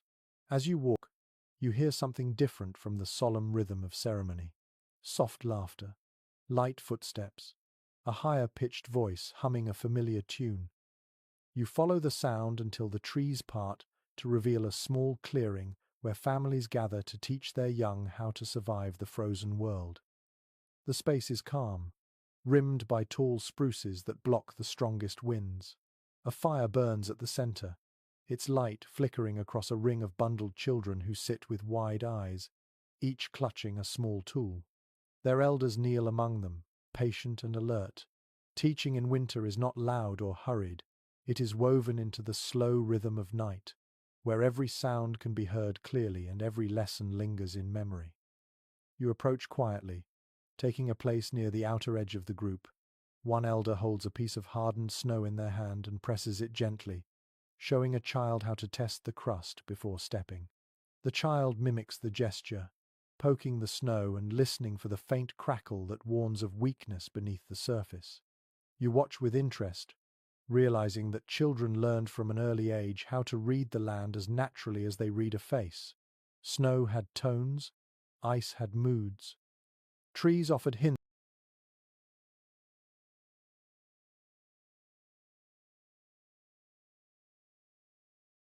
about wind direction.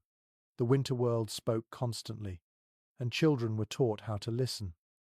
A grounded insight from historical accounts rests lightly in your thoughts. Many northern indigenous communities began winter training early in childhood, ensuring that by the time young ones were strong enough to travel long distances, they already understood how to interpret tracks, build fires, identify safe ice, and navigate storms. These skills were not taught through lectures. They were taught through presence, imitation, and gentle correction. One elder hands a small bone knife to a boy, no older than 6. The child holds it carefully, aware of both its usefulness and its danger. With guided hands, he scrapes frost from a strip of bark, learning how to remove the outer layer without damaging the inner fiber. Bark strips were essential for weaving, binding, and repairing sled parts. Even a child's practice scrapings could help replace worn bindings. You watch as the boy works, his tongue peeking out in concentration. A little girl nearby kneels beside a snowdrift, carving a small hollow with her mittened fists. She presses her hand to the inner wall of the hollow to test its firmness. A woman nods approvingly. Snow shelters for emergencies were taught early. Even small hands could shape a mound strong enough to block wind. You imagine her one day building a full-sized snow shelter, tucking her own children inside while storms howl across the land. You move closer to the fire, as an elder places a handful of dried roots into a small pot. Children lean in to catch the smell as it warms. These roots, someone explains, can be chewed for energy during long travel. Teaching children the flavors of winter mattered. Roots tasted earthy, berries tasted sharp. The sap of certain trees carried a faint bitterness. Every flavor was part of survival, and children learned to trust their tongues as much as their eyes. A small, charming historical detail drifts into your awareness. In some communities, children sometimes played a winter game where they mimicked tracking animals by crawling across the snow and leaving prints. Their elders would follow and identify the animal based on how the child moved. It taught tracking skills through laughter rather than pressure. You smile, as one child now does exactly that, hopping like a rabbit until he tumbles giggling into a soft drift. The others squeal with delight. Nearby, another child practices tying knots in sinew. Their fingers are clumsy, but the elder guiding them waits patiently, letting the child discover the correct tension. Knotwork held winter equipment together. A mistake could cost someone a snowshoe or a shelter wall. Patience was not only a virtue, it was necessary. As you watch these lessons unfold, a question surfaces, one that researchers still discuss. Were winter skills taught with formal structure, or did children absorb them simply by observing daily life? Accounts vary widely. Some recall designated lesson times, especially during long, dark evenings. Others emphasize that children learned naturally as they followed their families through chores and travel. The truth likely lies somewhere in between, shaped by climate, tradition, and each family's rhythm. The fire crackles softly. A young girl sits beside it, turning a small piece of wood in her hands. An elder kneels behind her, guiding her into carving a simple fish shape.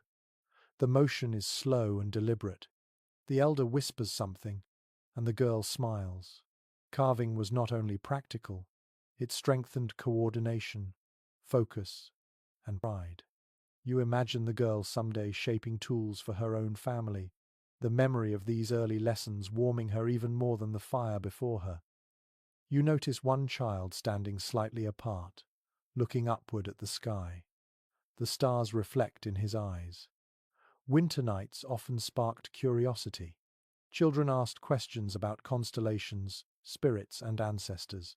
Elders answered in stories that blended instruction with meaning. Survival required knowledge, yes, but also perspective. Children were taught that they were part of a larger world, connected to the land, the sky, and the people who came before. An older man calls the group closer. He holds a small pouch made of tanned hide. From it, he scatters a few tiny seeds into the fire. They snap softly, releasing a brief scent of wild mint. The children quiet instantly. This simple act reminds them to respect the land, to give thanks for lessons learned, to honor the balance that allows their families to endure winter after winter. Even small rituals mattered. The fire begins to burn lower. Children yawn behind their mittens. Parents tie hoods more tightly around sleepy faces. You watch as little ones are lifted onto sleds or wrapped in warm cloaks. Their lessons tonight will stay with them, quietly shaping their instincts for years to come. You feel the warmth of the fire fade as families begin to move toward their shelters. Snow crunches softly beneath boots. Voices drift in gentle whispers. The night deepens. You turn your head and catch sight of another gathering farther off, where older figures sit together wrapped in heavy furs, speaking softly. Their voices carry the cadence of stories preserved through time.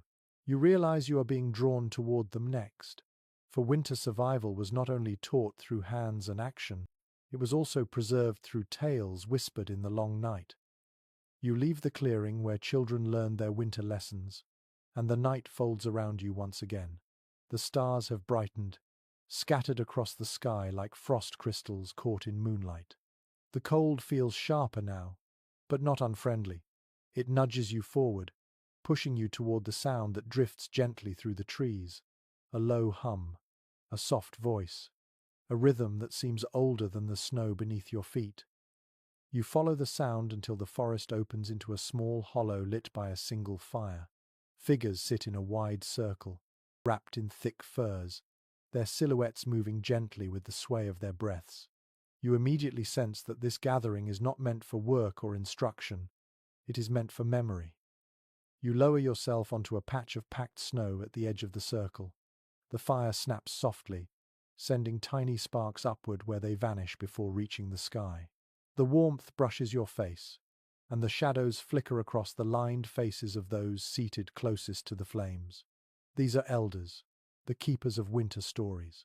Their eyes reflect the firelight with a steady glow that speaks of seasons survived, storms endured, and knowledge carried carefully through generations. One elder clears their throat, and the entire circle becomes still. Their voice begins as a whisper, barely touching the air. Then it grows, lifting gently, flowing like warm breath into the cold. The story unfolds with the ease of someone who has repeated it for decades. Their words paint images in your mind of a time when the land was young and animals spoke freely. The tale glides between humor and wisdom, revealing how the hare tricked the colder winds one winter and how the raven learned to store light in the darkest season. A detail grounded in traditional oral history practices rests quietly in your thoughts. Many indigenous communities relied on winter storytelling as the principal way to teach history, values, humor, and survival strategies. Some stories were practical guides disguised as adventure. Others offered moral lessons for children or reminders of ancestral resilience. Winter was the time to share them, for long nights welcomed long words. Another elder joins in, finishing the last line of the previous tale, as though catching a thread mid-air. Their tone is deeper, their pace slower. They speak of migrations led by star patterns, of a great hunt that lasted 7 days, of a child who once followed a strange track into the woods and found something unexpected waiting at the end. The children listening lean forward, wide-eyed. Even the adults seem to sink into a familiar comfort. A little to your right, someone stirs a pot that sits at the edge of the fire. The scent of herbs and broth floats through the circle, mingling with the smoky air. This pot, you imagine, has accompanied many such gatherings. Winter storytelling was always more than talk. It was shared warmth, shared food, shared time.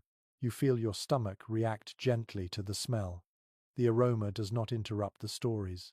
It enhances them, like a soft drumbeat beneath a song. A small unusual detail from the past drifts into your awareness. Some families kept special winter story masks or carved figures that were only brought out during the cold months. These were not objects of fear, but tools that helped narrators represent certain characters. Sometimes a storyteller lifted a small carving into the firelight to show the face of a trickster spirit. Other times, a mask was passed around so each listener could feel its carved edges. Such tactile moments made stories come alive in the dark. You imagine a figure like that resting now inside someone's pack, waiting for later in the evening. One of the elders pauses the story to sip from a wooden cup. They look up at the sky before continuing. The next tale begins not with animals or spirits, but with remembered history. They speak of ancestors traveling across snow so deep it swallowed their knees. They describe the way families built shelters in single nights when storms overtook them. They recount a winter when hunger pressed hard, but cooperation saved every life.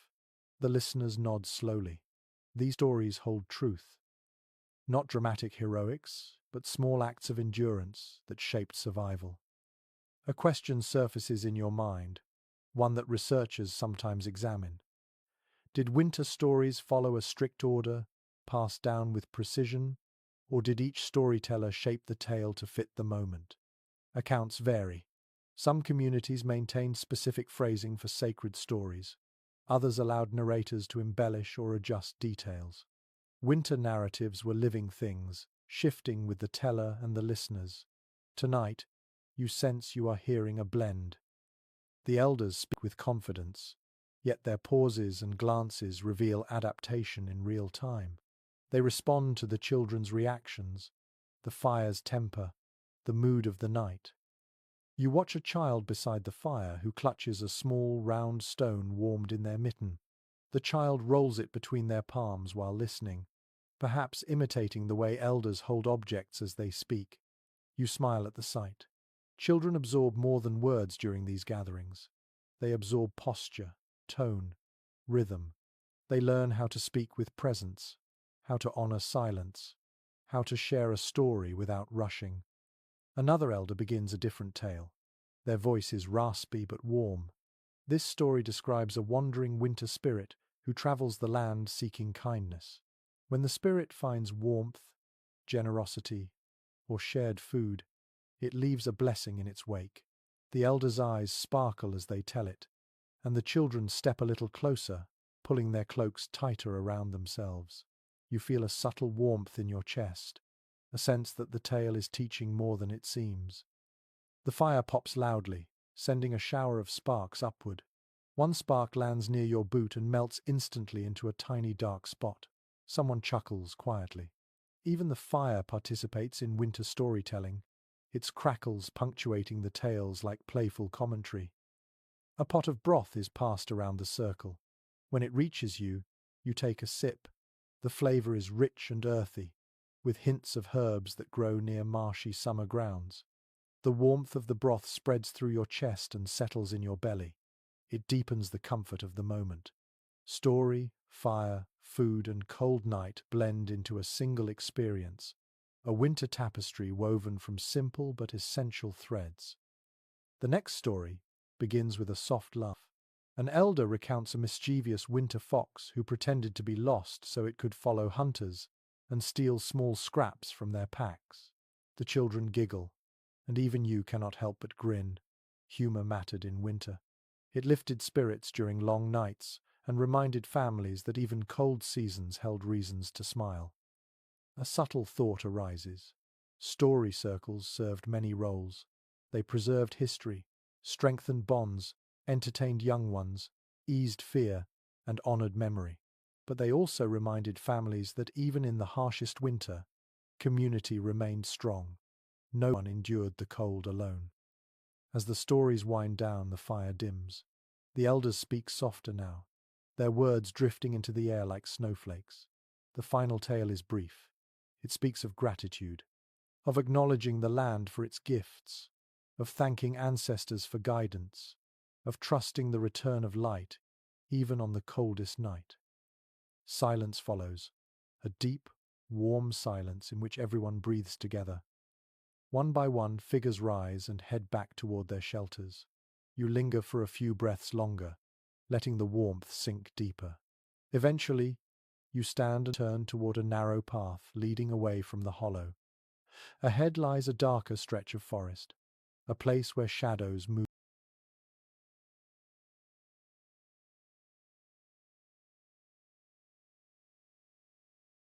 differently. You sense that the wilderness holds predators too, creatures whose presence shaped winter vigilance. You take a steady breath and walk toward that deeper darkness. You move away from the quiet circle of elders, stepping back into the deeper forest where the firelight no longer follows you. The trees gather close again, their trunks rising like tall guardians outlined faintly by starlight. The snow beneath your feet softens each sound you make, turning every step into a whisper. The silence here feels different. It has teeth. It has breath. It has a watchfulness that pricks lightly at the back of your neck. You stop. Listen. The forest holds still but not empty. Somewhere far off, branches shift with a faint crack that does not belong to wind. You know, winter stories often reminded families to respect the creatures who shared the frozen land. Some were shy, some were curious, and some patrolled their territory with confidence sharpened by hunger. Your eyes adjust slowly. The moon brushes the snow with a pale sheen that reveals faint lines crossing the ground. Tracks. You crouch and examine them. Large, round impressions spaced with steady stride. Each paw print presses deeply into the powder, the edges crisp and unmistakable. Wolf. The animal moved gracefully, without hesitation, its path curving between the trees like a line drawn with quiet precision. The sight does not frighten you, but it sharpens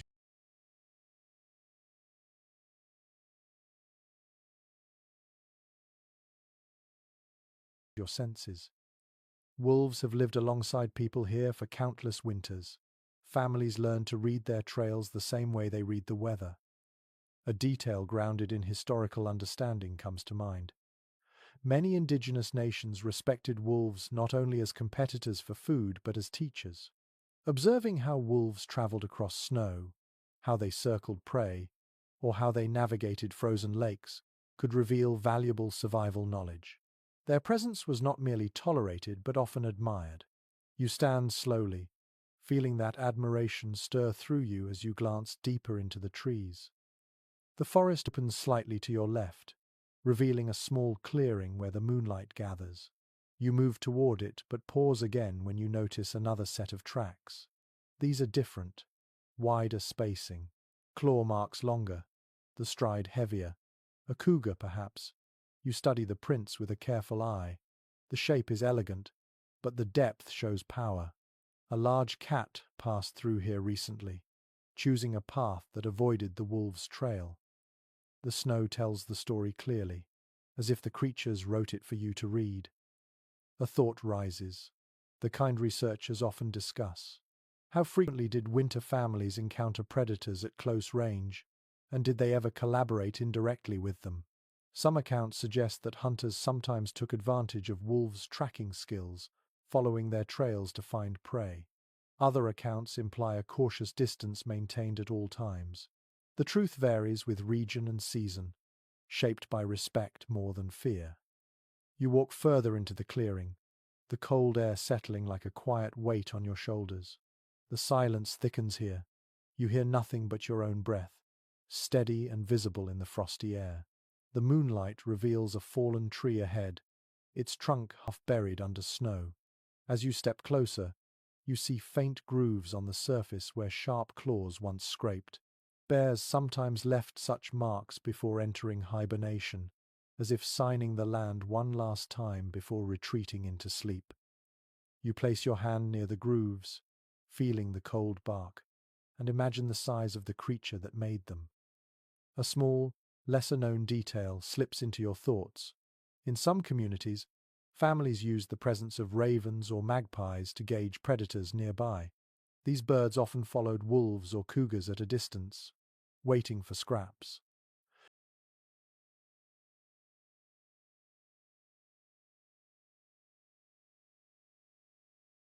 When ravens circled too eagerly in winter, it sometimes meant a predator had brought down prey not far away. Even birds acted as guides for those who learned how to watch them. You straighten and listen again. The forest seems to inhale, then exhale in a long, quiet sigh. Your ears catch a faint rustle behind you, and you turn your head slowly. A dark shape moves at the edge of vision, slipping between shadows. It is not close enough to alarm, but close enough to remind you that you are a guest in someone else's territory. The shape moves with fluid precision, pausing only once before vanishing among the trees. You do not follow. Some presence is meant to be acknowledged, not approached. Snow drifts downward from a branch above. You tilt your head back to watch. The flakes catch the moonlight in a delicate silver shimmer before settling on your fur collar. Winter predators often move under such cover, using snowfall as camouflage. Families who lived here learned to listen for what snow concealed, not just what it revealed. A soft crunch where no human foot should fall. The rhythmic puff of warm breath in icy air. The quiet patter of paws circling a camp's perimeter. You keep walking, moving with slow, mindful steps.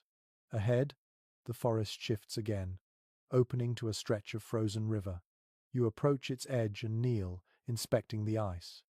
Near the bank, deep claw marks score the surface. A fox, perhaps, tried to catch a fish beneath thin ice. Farther out, deeper impressions show where a wolf pack crossed earlier in the day. The river acts as a highway for both humans and animals in winter, but it demands respect.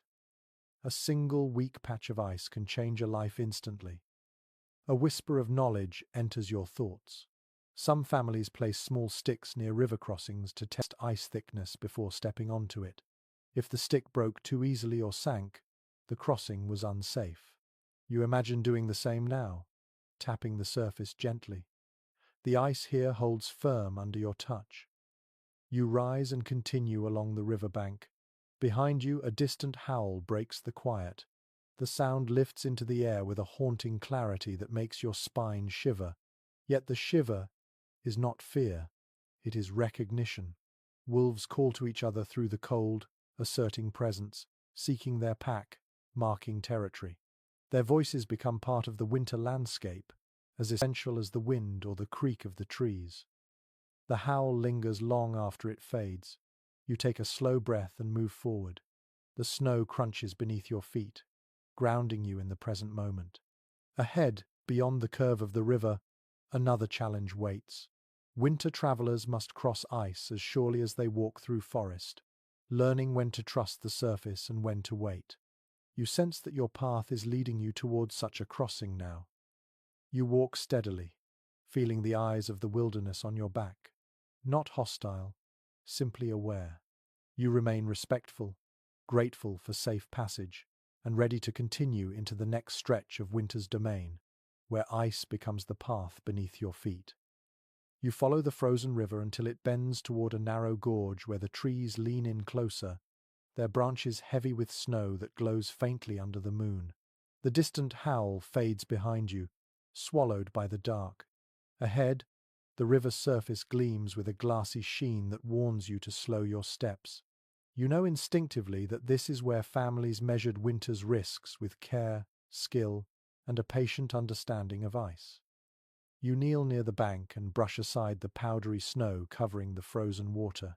The ice beneath sparkles with tiny fractures, like the delicate veins in a leaf. It looks beautiful, but beauty is not a guarantee of safety here. You place your palm lightly on the surface. The cold pulses up your arm with a sharp, clean bite. Ice always tells the truth to those who know how to listen. A quiet, grounded detail surfaces in your thoughts. Many northern indigenous communities learned to read ice by sound and vibration. A muted thud meant solid thickness. A hollow echo meant caution. A sharp, crackling stretch meant danger, even if the ice looked smooth. You shift your weight forward slightly and tap the surface with a stick lying nearby. The sound thumps back with a reassuring firmness. You rise and step slowly onto the river, testing with each footfall. The ice sighs beneath you, a long, low tone that vibrates gently through the soles of your boots. Not a warning, but a reminder that the frozen water beneath you is alive in its own way. Every winter crossing carried a sort of conversation between traveller and ice. A faint trail of old sled lines marks the center of the river, barely visible beneath the dusting of snow. Families once crossed here with bundles of supplies, trusting this frozen road to carry them to hunting grounds, trade routes, or warmer shelters. On clear nights like this, the moonlight guided them across the smooth expanse, turning the river into a silver pathway stretching far into the dark. As you continue, you notice a darker patch ahead. The ice looks thinner there, shaded by an overhanging ledge where sunlight rarely touched. You stop immediately. Thin ice often hides beneath deceptive layers of snow, waiting for the unwary. Families taught their children to recognize such zones on sight, shaded areas, places where the river narrowed, spots where underwater springs created warmer currents that ate away the ice from below. To your right, you see a safe crossing route where frost feathers spread across the ice in swirling patterns. You step carefully toward it, following the natural signs that travelers once relied upon. The cold tightens around your face, but your body feels steady, guided by this old knowledge. A small impression in the snow catches your eye. A boot print, perhaps a few hours old. Someone walked this same path recently. The print is deep at the heel, lighter at the toe, suggesting cautious forward testing. You kneel and study the shape. The snow has not drifted over it, meaning the walker passed during calm weather. You imagine them pausing here too, weighing the ice with the same careful patience you now use. A low crack echoes suddenly across the river, sharp and clean like the snap of a frozen twig. You freeze, your breath held lightly in your chest. The sound does not repeat. The ice settles. Cracks in winter rivers often shift when temperatures drop suddenly, creating tension lines that stretch across the surface. Travelers learn to respect these sounds without panicking. Ice speaks, but not always in warnings. You take another slow step and feel the surface strengthen beneath your feet. Once past the thin patch, the ice becomes clearer and more solid, revealing faint shapes beneath. Branches trapped in frozen currents, pebbles that gleam like dark stars at the bottom. You feel as if you are walking on sky again, but inverted, with the universe below your feet instead of above your head. A lesser-known detail weaves itself into your mind. Some families place small markers along frequent crossing sites. A bent branch stuck upright in the snow. A short line of stones at the river's edge.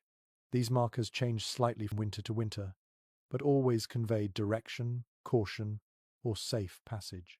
You notice something similar now. A piece of driftwood lodged upright in a snowbank near the opposite shore. You nod silently to whoever placed it.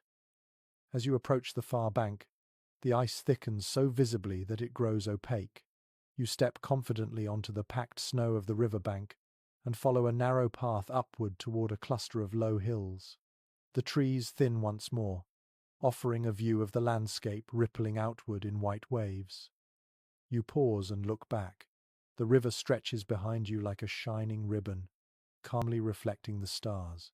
You can almost imagine families crossing in small lines, sleds scraping lightly over the ice, breaths forming clouds in the still winter air. Crossing frozen rivers required equal parts courage and respect. Both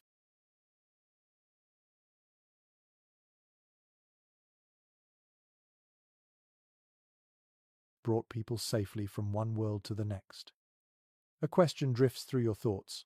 How did families decide when to trust the ice and when to wait? Accounts vary. Some waited for precise moon phases, others watched for temperature shifts. Still others relied on the wisdom of elders who had crossed the same river dozens of winters in a row. The mixture of knowledge and intuition formed a balance that shaped survival. You turn inland, leaving the frozen river behind. The land ahead bristles with rocky outcroppings and patches of wind-sculpted snow. Families moving through this rugged stretch relied on more than tools and clothing. They relied on creativity, improvisation, and the ingenuity to make do when resources ran thin. You pull your cloak tighter, breathe in the cold, and step forward into the terrain where innovation became the quiet hero of winter survival.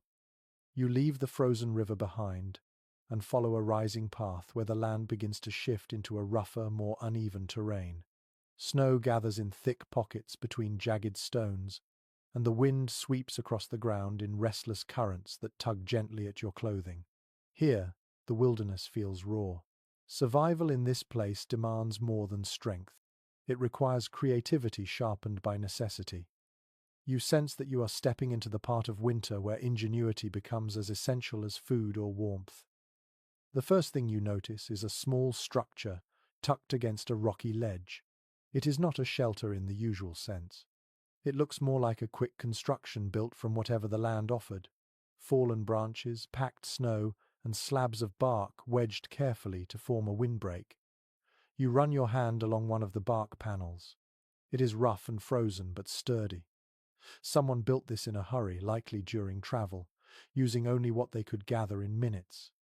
Such temporary shelters often meant the difference between discomfort and real danger during sudden storms. A grounded detail from traditional winter practices rises into your awareness. Many indigenous families created emergency shelters shaped from snow blocks or branches layered with moss and frozen earth. They needed only a few tools and sharp instincts. A traveler caught in a blizzard could survive the night by carving a hollow into a deep drift or constructing a quick lean-to that trapped their warmth. Even without full shelter, knowledge turned scarcity into protection. You step back and scan the area.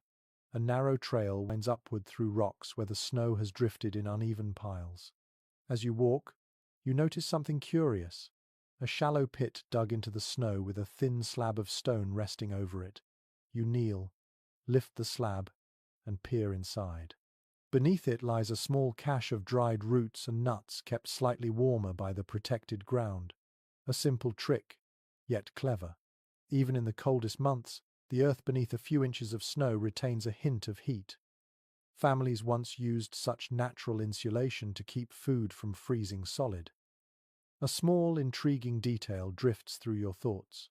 Some families stored glowing embers underground beneath layers of ash to preserve fire during long travel. These tiny pockets of heat could reignite quickly, saving precious time and effort when nights grew too dark or too harsh.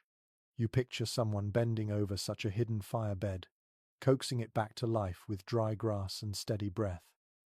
The wind rises as you climb higher. You pull your cloak tighter and look toward a cluster of low shrubs partly buried in snow. They appear brittle, but as you get closer, you notice thin strands of fiber tied neatly around their branches. Someone harvested plant fibers here recently and left behind a few strands. You pick one up and twirl it between your glove and thumb. Even in winter, families found ways to craft necessary tools. Strong cord, weaving strips, fishing line. Fibers taken during warm months were often carried through the cold, but winter sometimes offered unexpected materials too, such as inner bark softened by frost. You walk onward and find the remains of an old fire pit. The charred wood is almost dust now, but a few larger pieces remain. You lift one.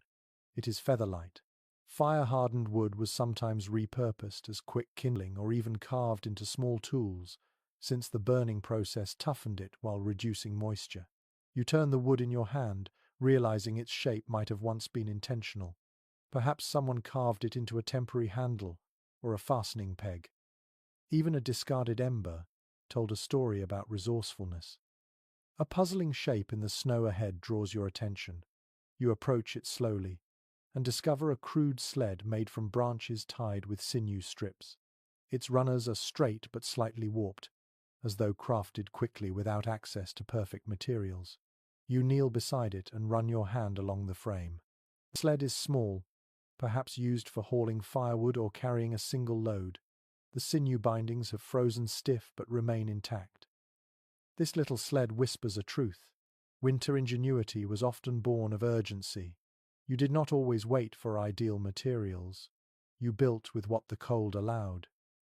A question surfaces, one that scholars still contemplate. How often did winter improvisation lead to long-term innovation? Did tools made in moments of scarcity later evolve into standard designs, or were they forgotten once better resources became available? The answers differ from region to region. Some emergency solutions became traditions. Others remained stories told during cold evenings when people remembered winters that tested their cleverness. Nearby, another sign of creativity reveals itself. A long stick stands upright in the snow, its top wrapped in hide scraps. You tilt your head, trying to understand. Then it clicks. a marker placed to locate a hidden storage pit beneath the snow. Without such markers, even experienced travelers could lose track of where supplies were buried, especially after fresh snowfall.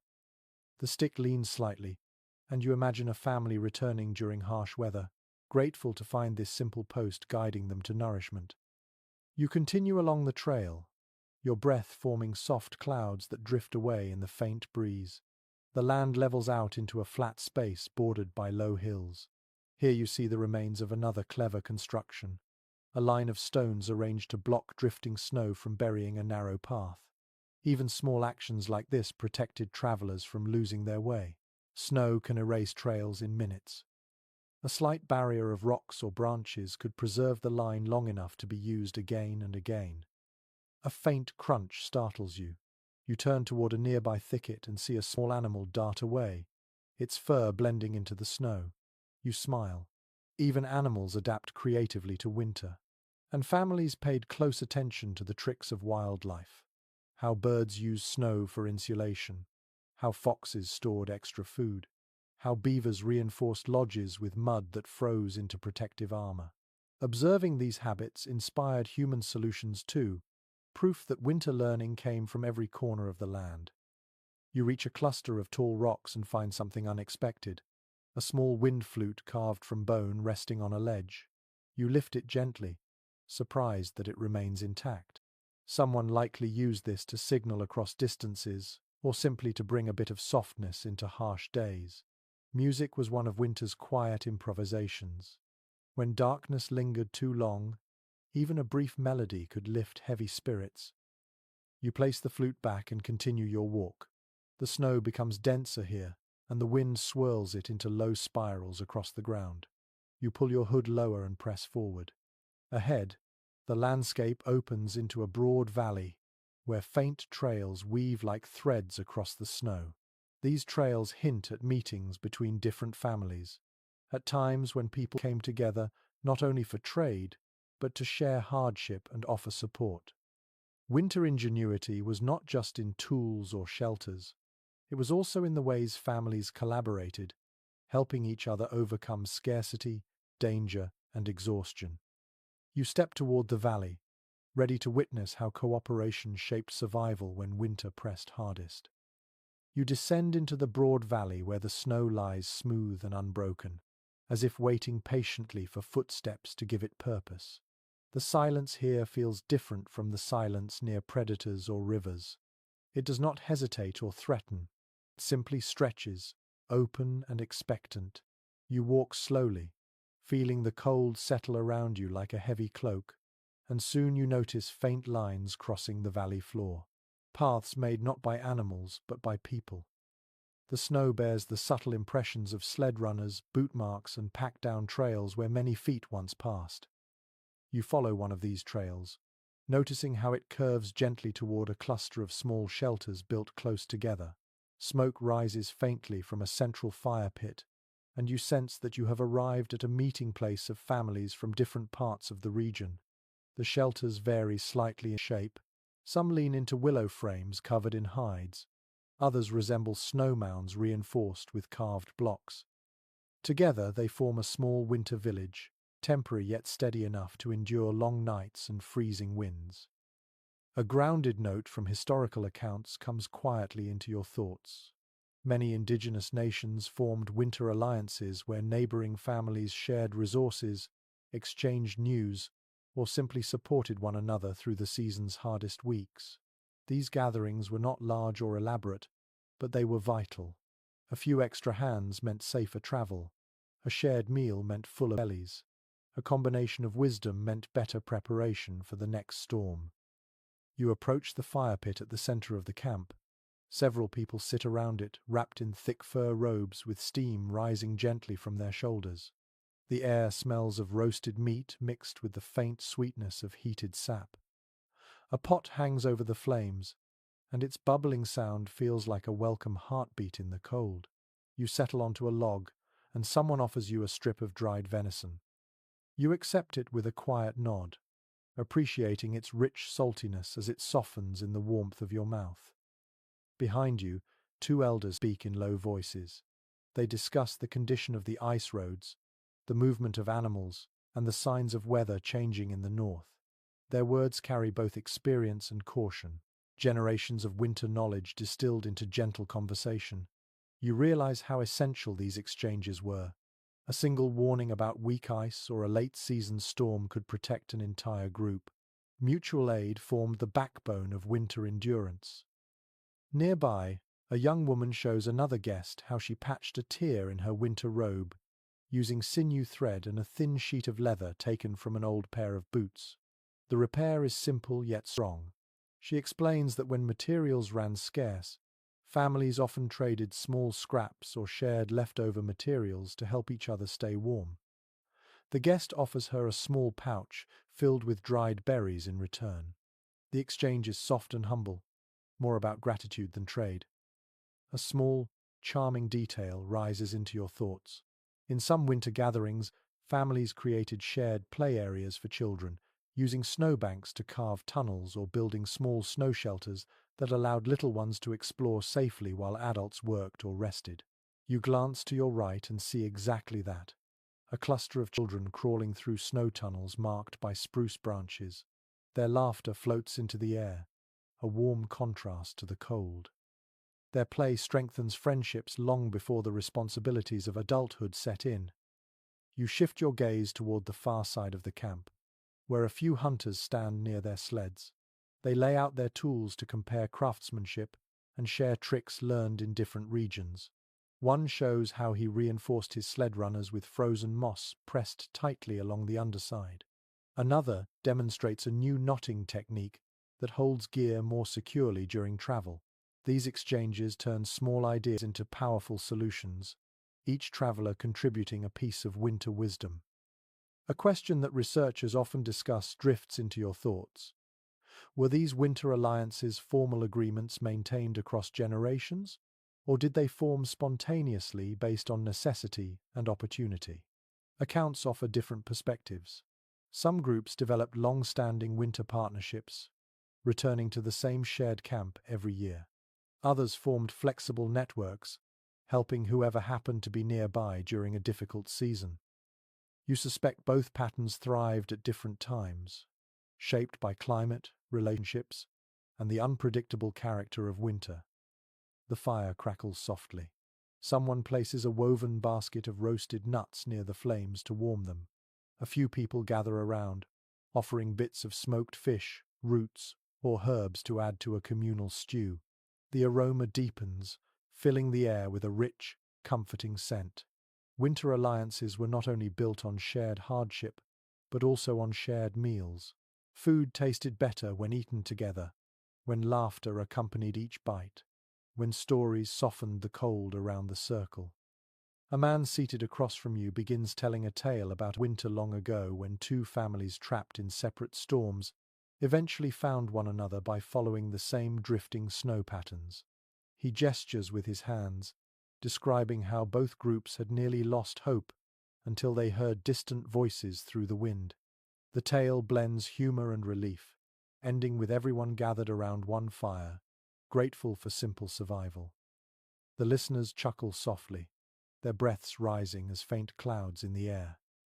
You rise and stretch your legs, stepping away to explore the edge of the camp. There, you find a young couple mending a sled runner together. Their movements are synchronized, one scraping away ice, the other smoothing the wood with warm hands. They share a quiet conversation, planning the route they will take when the weather clears. Relationships strengthen during winters like this, where cooperation wasn't optional, but essential. You continue walking, observing a pair of elders teaching a visitor how to identify wind-sculpted snow formations that indicate hidden hollows or dangerous overhangs.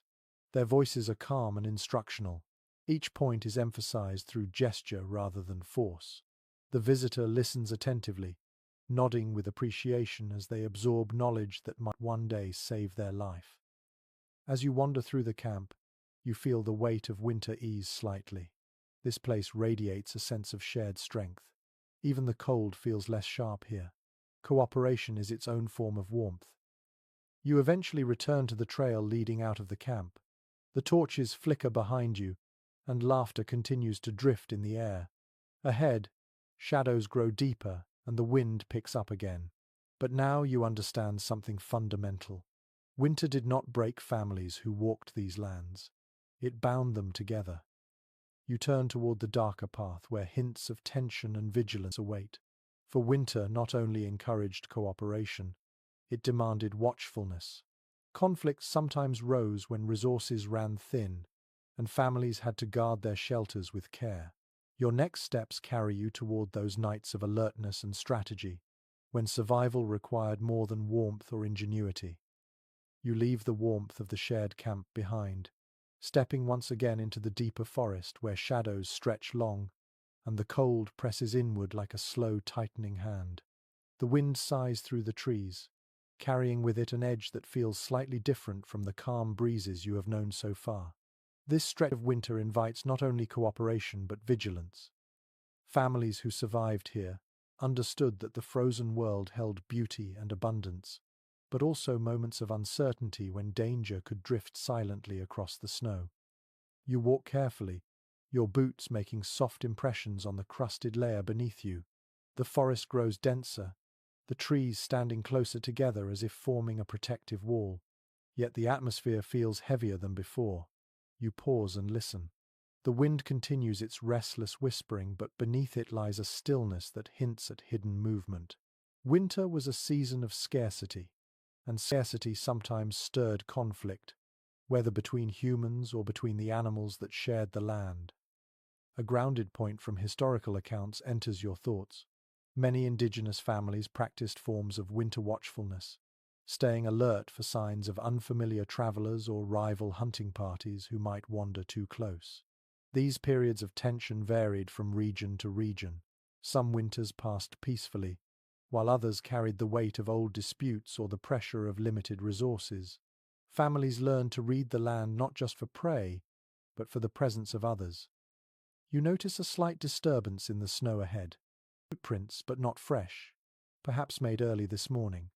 They lead toward a narrow ravine bordered by large boulders. You step closer and study the pattern. The footprints are spaced far apart, suggesting hurried movement. You scoop a handful of loose snow and let it fall slowly. A faint breeze carries it toward the ravine. Whoever passed this way likely followed the wind to mask their scent or sound. You feel a ripple of caution slide through your chest. As you move forward, you find a small bundle of twigs arranged beside a tree. Not random, deliberately placed. A sign. In some communities, such markers served as signals for companions traveling behind. They could mean danger, direction, or caution depending on their shape. These twigs form a small triangle. A warning, perhaps, left by someone who chose not to linger. A lesser-known detail rises in your mind. Some families placed snow mounds near their shelters, in patterns that acted as silent signals. A single dome shape meant the camp was peaceful. Two smaller mounds placed close together indicated heightened caution. These subtle cues allowed members arriving at night to understand the situation without making noise. You glance around, scanning the ground for similar shapes. The forest narrows further as you approach the ravine. The walls rise steeply on either side, coated with thick frost that sparkles like powdered glass. You take a careful step and hear a faint, distant crack. Not the sound of ice settling, something else. You hold your breath, waiting. After a moment, the crack repeats. It sounds like a branch snapped under deliberate pressure. You shift your weight slowly, minimizing sound. The cold presses harder against your ears, sharpening every tiny noise. A few steps more reveal old hearth marks stained into the snow, the remains of a small fire that burned earlier in the day. The ashes are still black, crisp around the edges. Someone had camped here briefly. There are no belongings left behind, no food scraps, no tracks leading into the ravine, only tracks leading out. You kneel and touch the ashes, cold. Whoever was here left quickly, perhaps startled or cautious. A question that researchers often discuss slips into your awareness. When families traveled in winter, did they generally avoid contact with strangers, or did they welcome new faces seeking shelter? The answer is complex. Some groups shared food willingly, Others remained wary, especially during lean seasons when resources dwindled. Winter brought out both generosity and protectiveness, depending on circumstance. You rise and continue onward, your senses now fully awake. The ravine deepens into a corridor of ice and rock. Your breath fogs the air in steady clouds. Then you notice something near a boulder, a woven feather charm tied to a low branch. It sways gently in the cold breeze. This is not accidental. Such charms were sometimes used to alert travelers to nearby camps or to warn off those who should not come closer. You step around it respectfully, understanding that you are being allowed to pass, but not invited to linger.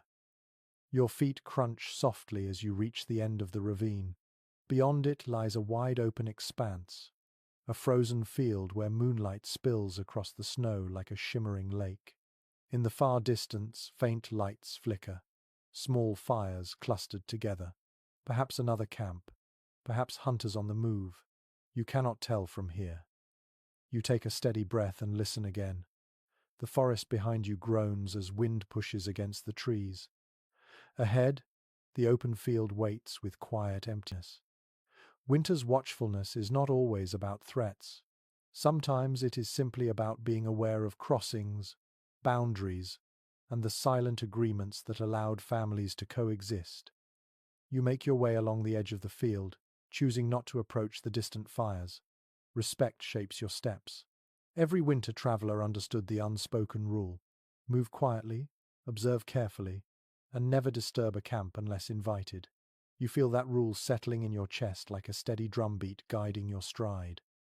Farther along, you find a small rise where someone left a carved wooden marker stuck upright in the snow. The carving is simple but precise. It resembles a bird in flight. You examine it closely. In some places, such markers indicated shared territory, where families were welcome to gather firewood or rest. The carved bird suggests freedom of passage. You smile slightly, relieved. A deeper quiet settles as you continue moving. The moon climbs higher, casting longer shadows across the snow. Your mind returns to the stories elders told earlier. Stories of nights when travelers kept watch in shifts, listening for unusual sounds, trusting their instincts to guide them through uncertainty. Winter watchfulness was never about fear alone. It was about readiness, awareness, connection. You feel that now, as each step carries you deeper into the vast unbroken snowland. Ahead, the terrain changes again. Hills rise on the horizon, their slopes illuminated by soft moonlight. Beyond those hills lies the world of winter mapping, where families read stars, wind, and snowdrifts with the skill of seasoned guides. You inhale the cold air, tighten your cloak, and walk toward the hills, ready to enter the silent art of navigating the snowbound world. You make your way toward the rising hills, leaving the field of silent watchfulness behind. The cold deepens, settling into the hollows of the land like a slow-moving tide. Yet there is clarity in this stretch of winter, a purity in the air that sharpens your senses and opens your mind to the vastness ahead. As you climb the first gentle slope, the land unfurls before you in long sheets of white stretching toward the dark horizon. It feels endless, but not empty. Hidden in this sweeping expanse are signs waiting to be read, if you know where to look. You pause at the crest of the hill. The moon sits high, full and clear, casting pale light across the snow. You breathe in deeply. The air tastes faintly metallic, the kind of cold that clings to your lungs and lingers on your tongue. Below you lies a network of subtle rises, ridges, and hollows sculpted by winter winds. At first glance, they appear random, but you know better. This is the world's oldest map. A grounded observation from traditional practices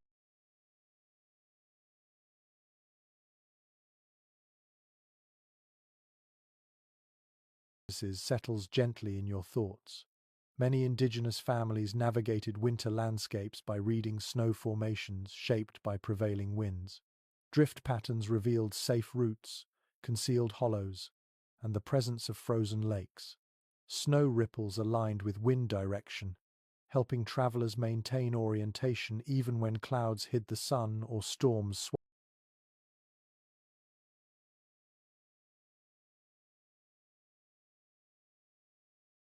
swallowed the horizon. You step forward, your boots crunching softly as you descend the slope.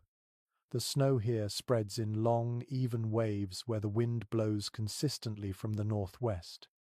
You reach down and scoop a handful. It falls from your glove in light, airy crystals.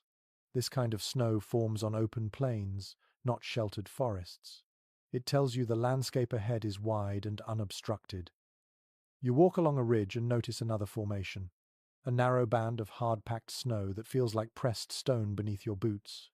This is a sign of repeated wind scouring, often found along natural corridors created between hills. Such corridors served as winter highways, allowing families to travel long distances without sinking into deep drifts. You follow the hardened path with quiet appreciation for the knowledge embedded in each subtle shift of snow texture. A faint glint catches your eye. You kneel and brush away powder to reveal a line of small stones barely visible beneath the surface. They form a subtle curve stretching toward the next hill. These are not accidental. Someone placed them long ago, marking a direction remembered through many winters. Such markers could guide travelers during heavy snowfall, when the landscape blurred into white sameness. You rise slowly, understanding that you are walking along a route shaped by generations who trusted the land and learned how to read its quiet language. A gentle, lesser-known detail drifts into your mind. Some families followed the patterns of wind-carved snow cornices to identify shelter locations. A deep inward curl indicated a protected area where camps could be built safely. A sharp outward crest warned of unstable drifts that might collapse under weight. You scan the horizon and see a small inward curl near the base of a thick stand of trees. Even without going closer, you know it marks a place where someone once wintered. You continue forward, climbing another gentle hill. From its peak, the sky feels impossibly wide. Stars shimmer in clusters that glow like icy embers. The northern lights begin to stir again, faint ripples of pale green that barely brush the sky. You tilt your head back, absorbing the beauty. For countless generations, these lights guided travelers at night, their position and motion acting as celestial signals. Even when clouds covered them, the stars alone offered direction. Orion rising in the southeast, the North Star fixed in its eternal place, the Big Dipper pointing reliably to steady north. You lower your gaze and notice a faint line in the snow marked by tiny flecks of bark. You crouch and inspect them.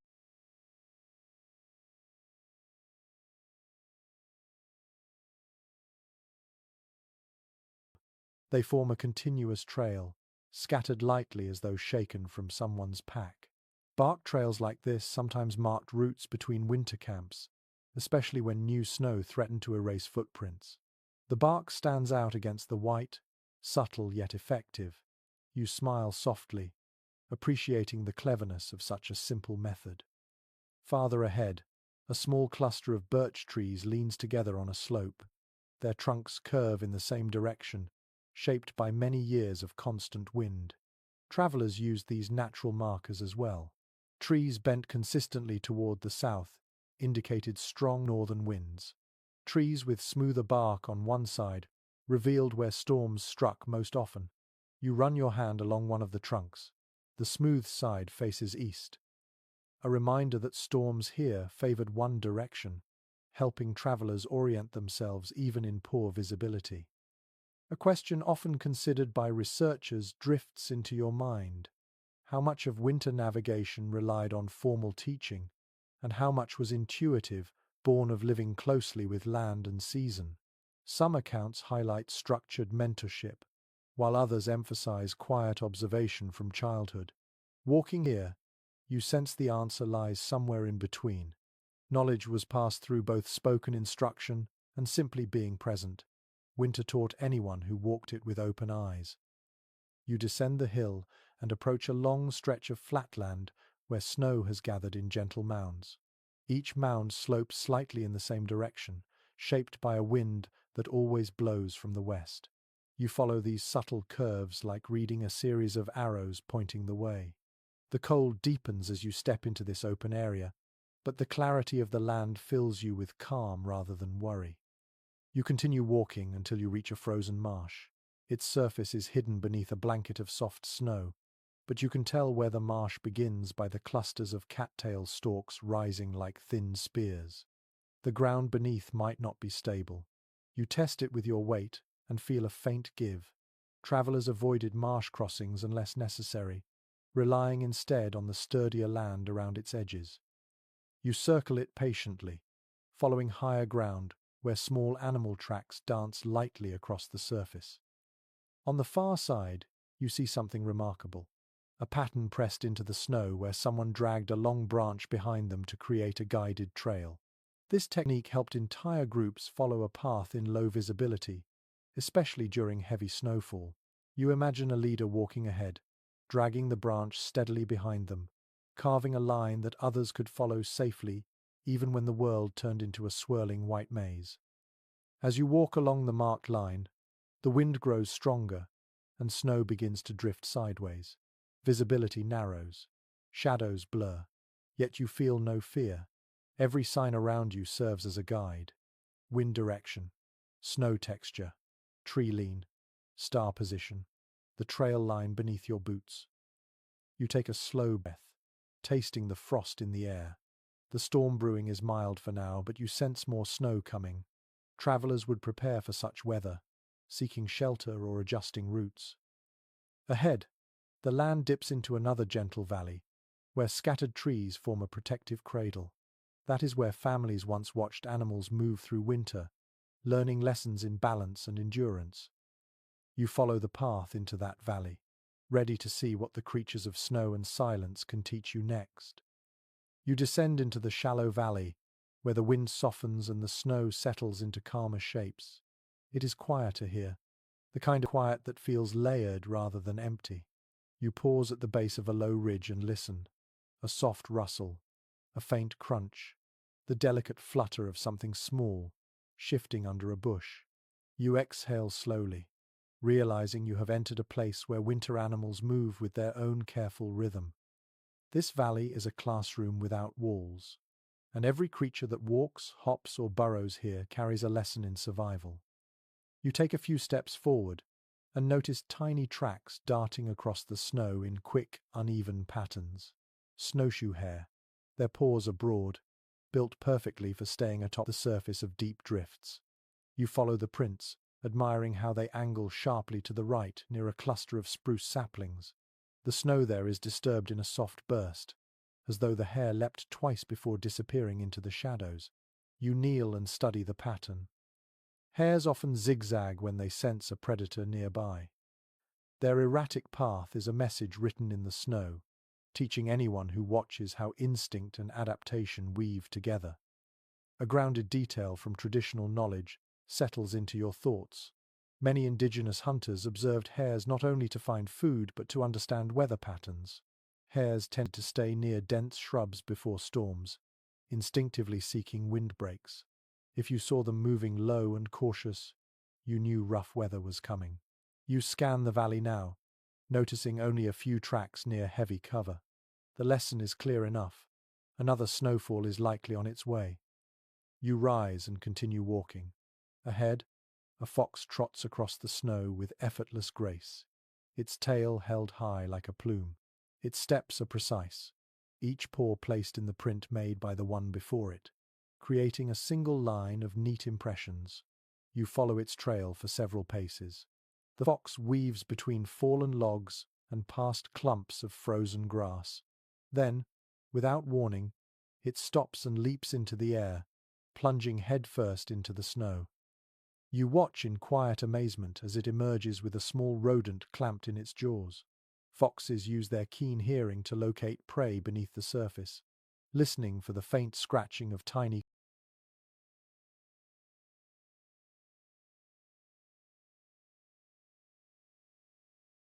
claws buried under snow layers. Their hunt teaches patience and acute awareness, skills winter travelers value deeply. A small, lesser-known detail drifts into your mind. Some families believed that watching foxes hunt helped sharpen a person's senses. Children sometimes followed fox trails quietly to learn how to anticipate movement through subtle cues. The stiffening of ears, the shift of wind, the way a fox tilts its head just before it dives. Those who learned from animals often became skilled hunters themselves. The fox trots away with its prize, leaving you alone again in the hush of the valley. You continue onward, noticing how the landscape narrows into a sheltered corridor lined with tall trees. The snow here is deep and undisturbed, except for a long set of heavy tracks that move in a straight, deliberate line. You approach them cautiously. The prints are broad, the toes spaced widely. A moose. Its weight has carved deep holes in the crust, each one filled with powder. Moose were winter masters, towering and slow but astonishingly strong. They navigated through drifts that would swallow a human waist-deep, breaking paths that smaller animals and people often followed later. You place your boot beside one print. Your footprint looks tiny in comparison. Families who traveled near moose learned to read the difference between calm pathways and those made by startled movement. Deep, consistent steps meant the animal moved without threat. Erratic holes fanning outward signaled disturbance or danger in the area. You follow the steady trail for a few yards before turning away, giving imagined space to the gentle giant who walked here earlier. Farther ahead, you reach a small rise overlooking a frozen pond. The snow across its surface is crisscrossed with delicate prints that look almost like embroidery. Tiny bird tracks scatter in every direction. You crouch and trace one with your fingertip. These belong to ptarmigan, whose feathers turn pure white in winter. A detail from traditional knowledge flutters into your awareness. Ptarmigan changed elevation with the seasons, offering clues about upcoming weather. When they gathered in lower valleys, snowstorms often followed soon after. You look around and notice a small cluster of white birds perched on a fallen log, their bodies blending perfectly into the snow, quiet harbingers of the shifting sky. A sudden rustle behind you makes you turn. A dark shape moves swiftly along the edge of the trees. You hold your breath for a moment until it steps into the moonlight. A lone wolf, poised and silent, its gaze fixed on the valley floor. It does not acknowledge you, but you can feel its presence like a cool blade of tension. Wolves were teachers too, though not through gentleness. They taught travelers to recognize boundaries, to honor space, and to move with respect. The wolf watches the ptarmigan a moment, then turns and disappears into the trees with quiet purpose. Another thought surfaces, one that scholars often revisit. How much of winter knowledge was shaped directly by observing animals, and how much came from long practice and inherited wisdom? The answer is woven tightly. Families watched animals year after year, learning not just behaviors but deeper truths about survival. Conserve energy, choose shelter wisely, adapt quickly, and never ignore the subtle cues that winter hides within its silence. You continue walking along the pond's edge. In the snow, you find evidence of another creature, a long, smooth tunnel carved beneath the surface where an otter slid repeatedly. You smile at the sight of it. Even in winter, some animals found joy. Otters taught families another lesson. Survival does not have to crush the spirit. Play and laughter had a place, even in deep cold. Children who saw otters slide on their bellies often imitated them, filling winter days with delight rather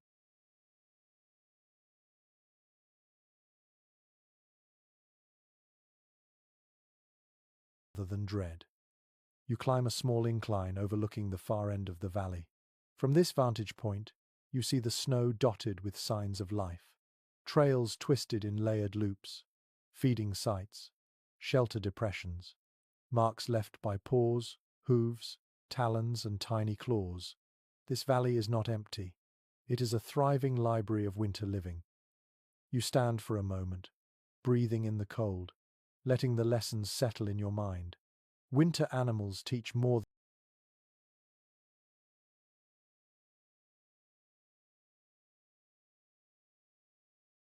than survival tactics.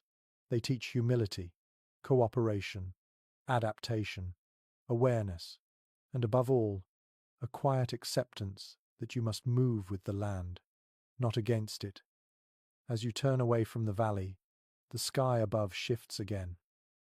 The faint glow of morning lingers just beyond the distant hills.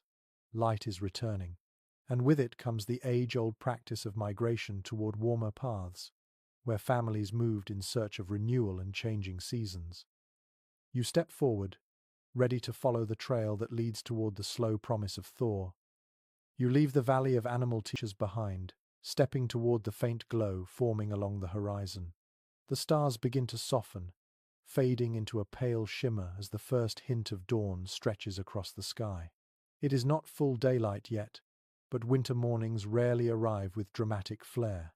Instead, they seep slowly into the world, bringing a quiet silver light that touches the snow, like a gentle reminder that seasons shift, even when the cold feels endless. You walk across a broad plain where the snow lies smoother than before, less shaped by wind and more by the steady calm that often precedes seasonal change. The air feels different, still sharp, still cold, but with an undertone of softness that suggests the deep freeze is loosening its grip. You exhale and watch your breath curl upward. The mist hangs in the air for a moment longer than usual before fading, a subtle sign, but one that winter travelers understood well. A grounded truth from indigenous seasonal knowledge settles in your thoughts. Many communities timed their winter migrations carefully, sensing not only temperature changes but shifts in daylight, wind direction, and animal behavior. These cues signaled when it was time to prepare for movement towards spring camps, tapping into rhythms older than memory. Families move not in haste but with deliberate grace, following patterns shaped by generations before them. As you continue walking, you notice a line of small willow stakes rising from the snow. They stand in a neat row, marking a route families traveled each year when the season began to change. These stakes guide you now, their tips frosted white but still visible enough to read. You follow them toward a gently rising slope, feeling the steady pull of a path well worn by countless feet. A soft crunch in the snow draws your attention.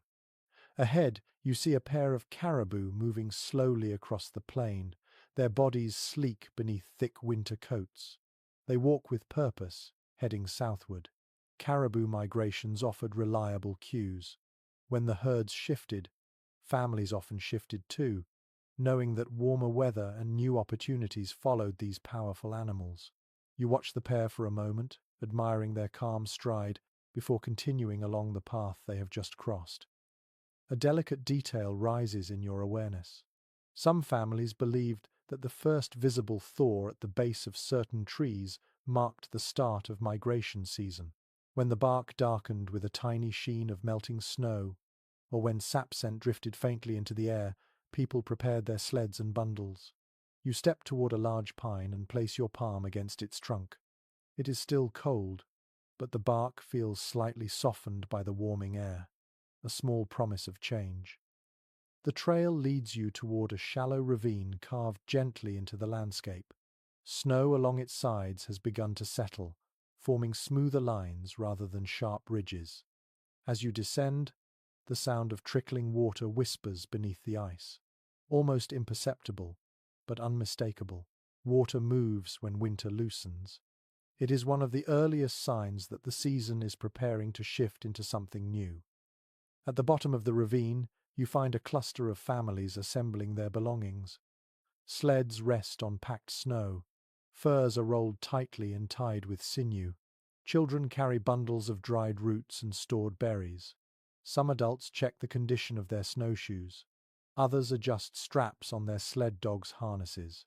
The air carries a sense of purpose that feels both focused and hopeful. You join the edge of the gathering, watching as one elder lifts their face to the sky. They close their eyes briefly, as if listening to something carried on the wind. Then they nod, satisfied. Migrations were never dictated by a calendar. They were read through signs, sensations, and shared instinct. A question often considered by researchers enters your thoughts. Did families follow fixed routes each year, or did migrations shift based on conditions? It seems both occurred. Some regions offered reliable pathways that changed little across generations. Others required flexible routes shaped by snowfall, ice conditions, and animal movement. Winter taught resilience, but spring shaped adaptation. Nearby, a young woman secures a bundle filled with woven baskets, tools, and cured hides. She pauses to check the bindings twice, then smiles as a child helps tighten a loose cord. Cooperation remains at the heart of movement. During migrations, families travel together in loose but steady lines, supporting one another through ice crossings, steep terrain, and unexpected challenges. You follow the group as they begin their slow progression out of the ravine. The sky brightens, casting a soft blue glow across the snow. The sound of sled runners gliding across hardened frost mixes with the gentle murmur of conversation. Dogs trot with eager steps, tails swaying like small banners of enthusiasm. A playful detail surfaces.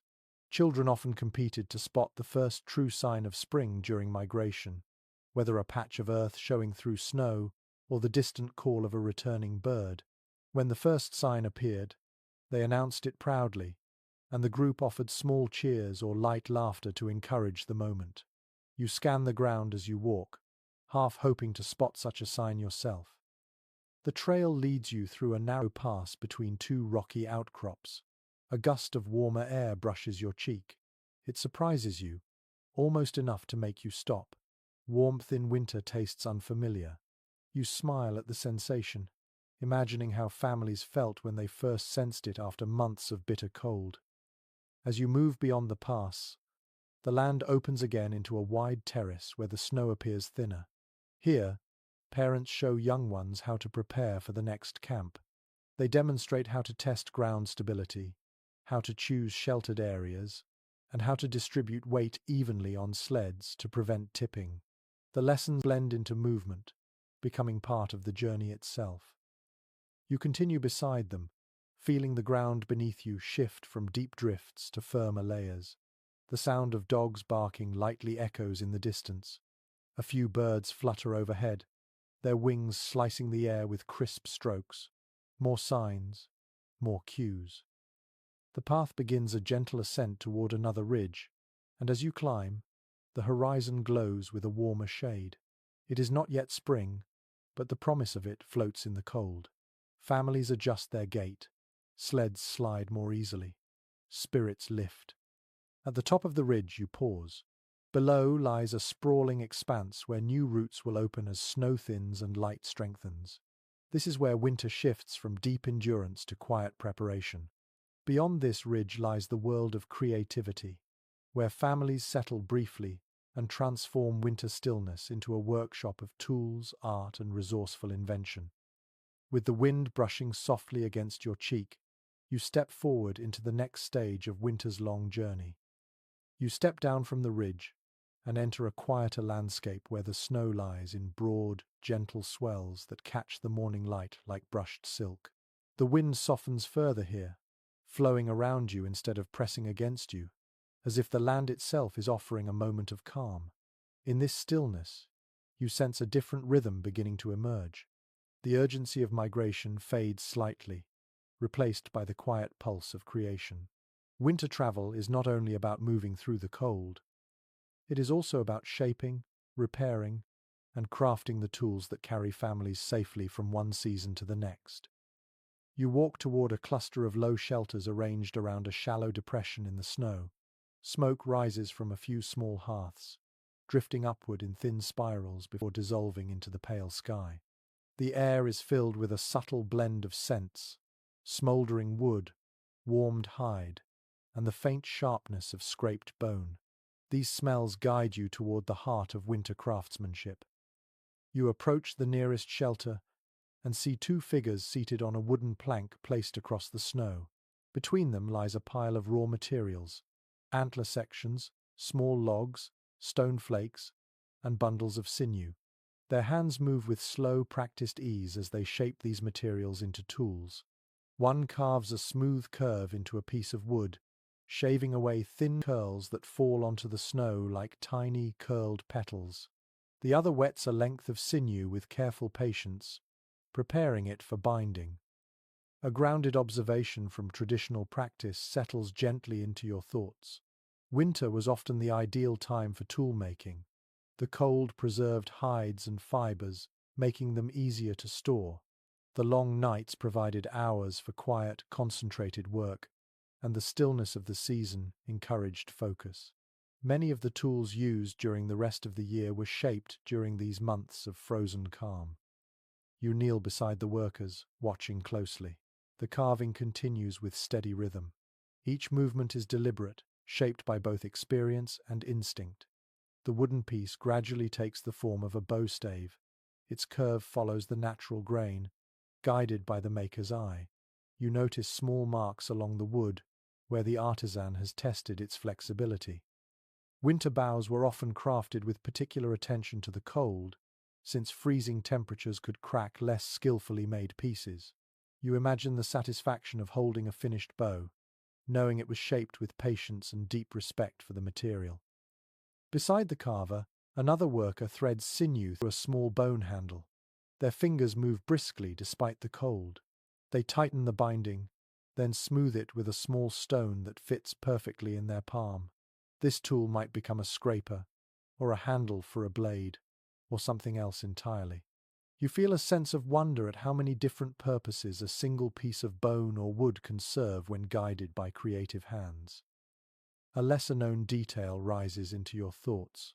In some regions, families used winter darkness to polish tools with fine sand or snow, creating a smooth finish that not only improved performance but also carried meaning. A well-polished blade was a symbol of care. A polished handle showed pride in one's craft. In the dim winter light, polishing became a meditative act.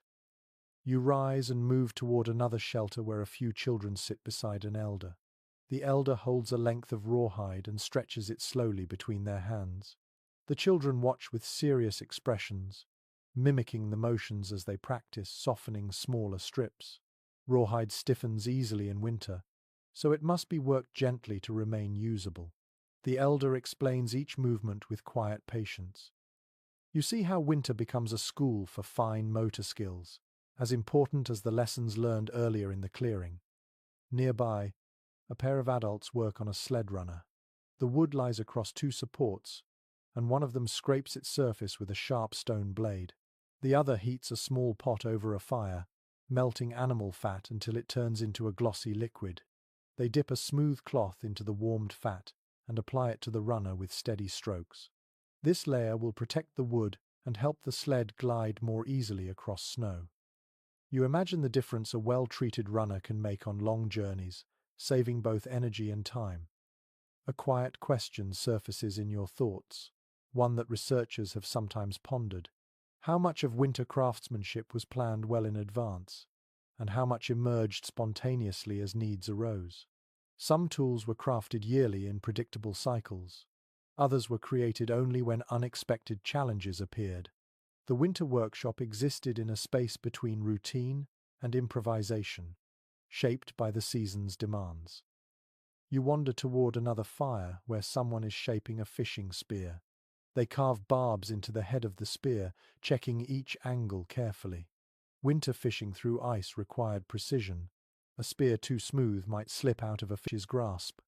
A spear too jagged might snag on the ice. The craftsperson uses a slender bone awl to refine the edges, tapping it lightly with a small wooden mallet. The sound is soft, rhythmic, almost soothing in its constancy. A few steps away, someone else prepares hafts for stone tools. They heat the ends of wooden sticks over the fire to soften them before inserting shaped blades. The warmth allows the wood fibers to bend without cracking. Once cooled, the hafts will grip the stone tightly. You watch sparks rise from the fire and drift upward, tiny glimmers that vanish before reaching the sky. Winter tool-making creates moments of quiet beauty, even in simple tasks. You notice another figure working behind a shelter wall, their face partly hidden by a fur hood. They are carving patterns into a piece of antler. The lines flow in gentle arcs, forming shapes reminiscent of flowing water or wind. These designs do not alter the tool's function, but they imbue it with spirit. Artistic expression thrived even in winter, woven into everyday objects. A tool could be both practical and beautiful, carrying stories within its form. Farther along the camp, a young person tests the tension of a newly strung bow. They draw it carefully, feeling the resistance. An elder stands beside them, observing with a critical eye. When the younger one releases the string, it snaps with a sharp twang that echoes across the snow. The elder nods with approval. You sense the pride in that moment, the passing of skill from one generation to the next. Behind them, a group gathers around a stone slab used as a makeshift workbench. They sort through stones of various shapes, choosing those that flake well in the cold. Winter's stoneworking required exceptional precision, as the cold made materials brittle. A single misjudged strike could ruin hours of shaping. You watch as someone taps a stone with controlled force, splitting it into clean flakes that will become blades, arrowheads, or scrapers. A soft clatter catches your ear. You turn to see a woman testing a newly carved snow shovel. She digs into a small drift, lifting and tossing snow aside. The shovel handles the burden well. She smiles, satisfied, and sets it beside a stack of tools ready for later use. Functional creation blends effortlessly with daily tasks. As you walk through the camp, you notice the growing brightness of the sky. The sun still hides below the horizon, but its light touches the snow with a faint blush. The craftsmen do not pause. Winter work continues steadily regardless of the hour. The cold encourages focus. Each task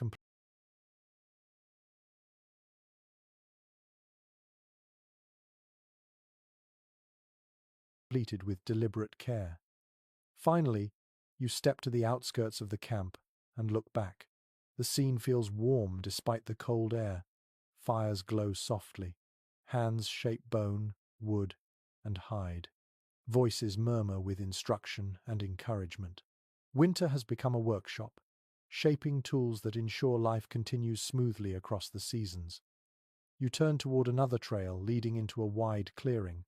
The air there carries the promise of food, conversation, and shared warmth. Families gather for meals that nourish body and spirit, strengthening the bonds that help them endure winter's long embrace. With steady steps, you follow the scent of cooking and the murmur of voices into the next chapter of the frozen world. You follow the faint scent of cooking that drifts through the cold air like a warm thread guiding you forward.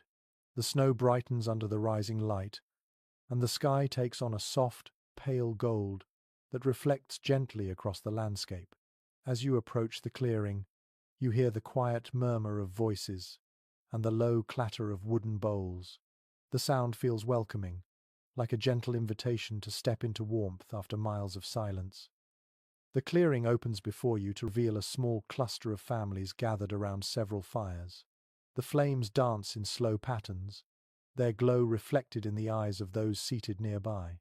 Even in winter, when food is precious and movement cautious, moments like this bring people together to share what they have. You approach the nearest fire and feel its heat touch your face, easing the tension from your cheeks. A pot sits suspended over the flames, its contents bubbling steadily, filling the air with a savory, comforting aroma. A grounded insight from traditional seasonal practices slips into your thoughts. Winter meals served more than nourishment. They offered strength, warmth, social connection, and an opportunity to reaffirm bonds. Families often gathered to share dishes prepared with care from preserved foods, dried meats, stored roots, frozen fish, rendered fat, and berries dried under the summer sun. Each ingredient carried memories of warmer months and the labor of those who collected them. Someone hands you a wooden bowl filled with steaming stew. The broth is rich and thick, dotted with chunks of fish, roots, and herbs. You hold the bowl close, letting the heat warm your fingers. When you take your first sip, the flavor spreads through your mouth with a deep, earthy comfort that makes your shoulders relax. Around you, others enjoy similar bowls, sipping slowly, speaking in soft tones that blend seamlessly with the crackling fire. Across the clearing, A group of children gather around a platter of dried berries mixed with fat, forming small round bites of concentrated energy. Their laughter rises in short bursts as they exchange the snacks like small treasures. You smile, realizing how even simple foods become moments of connection in winter's quiet world. A lesser-known detail drifts into your awareness. In some regions, families crafted winter treats by mixing crushed dried berries with warm marrow, forming nutrient-rich bites that could last for weeks. These small morsels were often shared during communal meals or given to children during long journeys. You see that tradition mirrored here, as a mother hands one such bite to a toddler sitting in her lap. You stand and walk toward another fire, where older members of the group sit with bowls in their hands. Their conversation flows gently, weaving stories from earlier winters with reflections on hunts, travel routes, and the weather's shifting moods. One elder speaks about a river crossing that nearly failed years ago, while another laughs softly, remembering a winter camp where children once built a maze out of snow tunnels. These shared memories warm the space as much as the fire. Conversations in winter create their own kind of heat, a reminder that survival is not only physical endurance, but the maintenance of relationships and shared identity. As you listen, someone sets a flat stone near the fire and begins placing thin slices of frozen fish onto its heated surface. The fish curls lightly as it warms, releasing a delicate aroma that travels through the clearing. You watch the cook flip the slices with a carved wooden tool, turning them into small, savory pieces shared easily from hand to hand. The simple act of cooking together strengthens community even in the harshest cold. A quiet question arises in your mind, one often discussed among researchers. Did winter gatherings center more on necessity or on tradition? The answer appears to lie somewhere between the two. Necessity brought families together for meals, but tradition shaped the rituals of sharing, gratitude, and hospitality. Food created community, but community gave food meaning. You move toward another group, sitting near a low snow wall built to block the wind. Here, several people sort through small baskets filled with herbs. These herbs, preserved carefully during warmer months, are added to stews and teas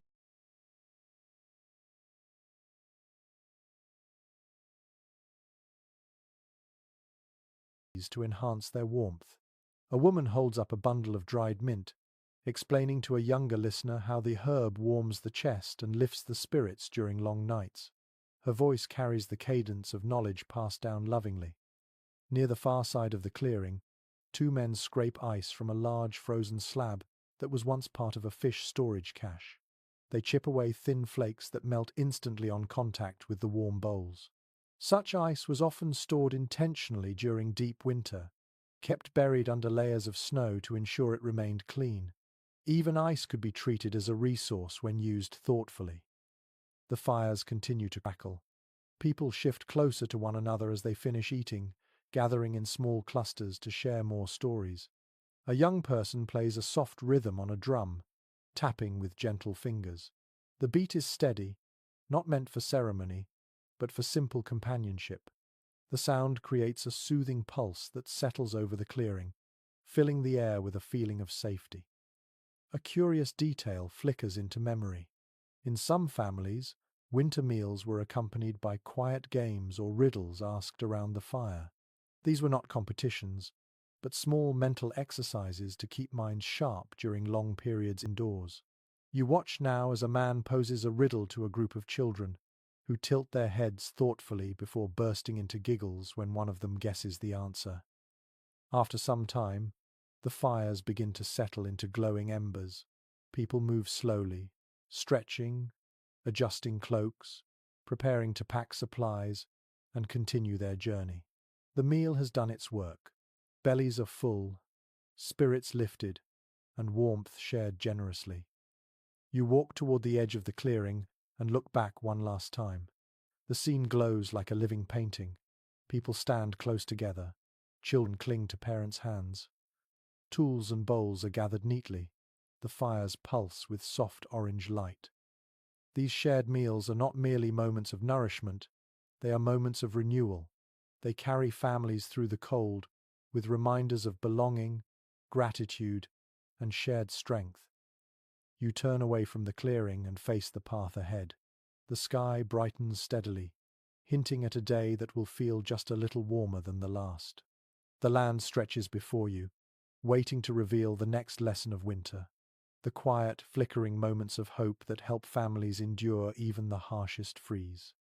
With a steady breath, you step forward into that promise. You leave the circle of fires behind, stepping into a brightness that feels almost unfamiliar after so many nights shaped by starlight and quiet flames. The morning sky spreads in a pale sweep across the horizon, and though the cold still bites at your cheeks, something in the air feels different, gentler, almost tender. Winter is far from over, yet you sense small cracks forming in its once unyielding armor. And with every step you take across the wide, snowy field, you begin to notice the subtle, fleeting moments that once lifted families through the hardest days of the frozen season. You walk slowly, letting the crisp air fill your lungs. The snow beneath your boots sighs with each step, its sound softer now than before. Ahead lies a gentle rise dotted with small drifts that sparkle in the growing light. As you approach, you hear the faint sound of children laughing somewhere in the distance, a bright sound that blends into the landscape like the first hint of birdsong in early spring. Hope often arrived quietly like this, folded into simple moments that warmed cold spirits. A grounded detail from historical experience comes into your mind. Families learn to celebrate even minor changes in winter's mood, knowing these tiny shifts could carry emotional weight. A slightly longer day. A patch of snow that thawed just enough to expose Earth. The return of certain birds whose calls hinted at seasonal transition.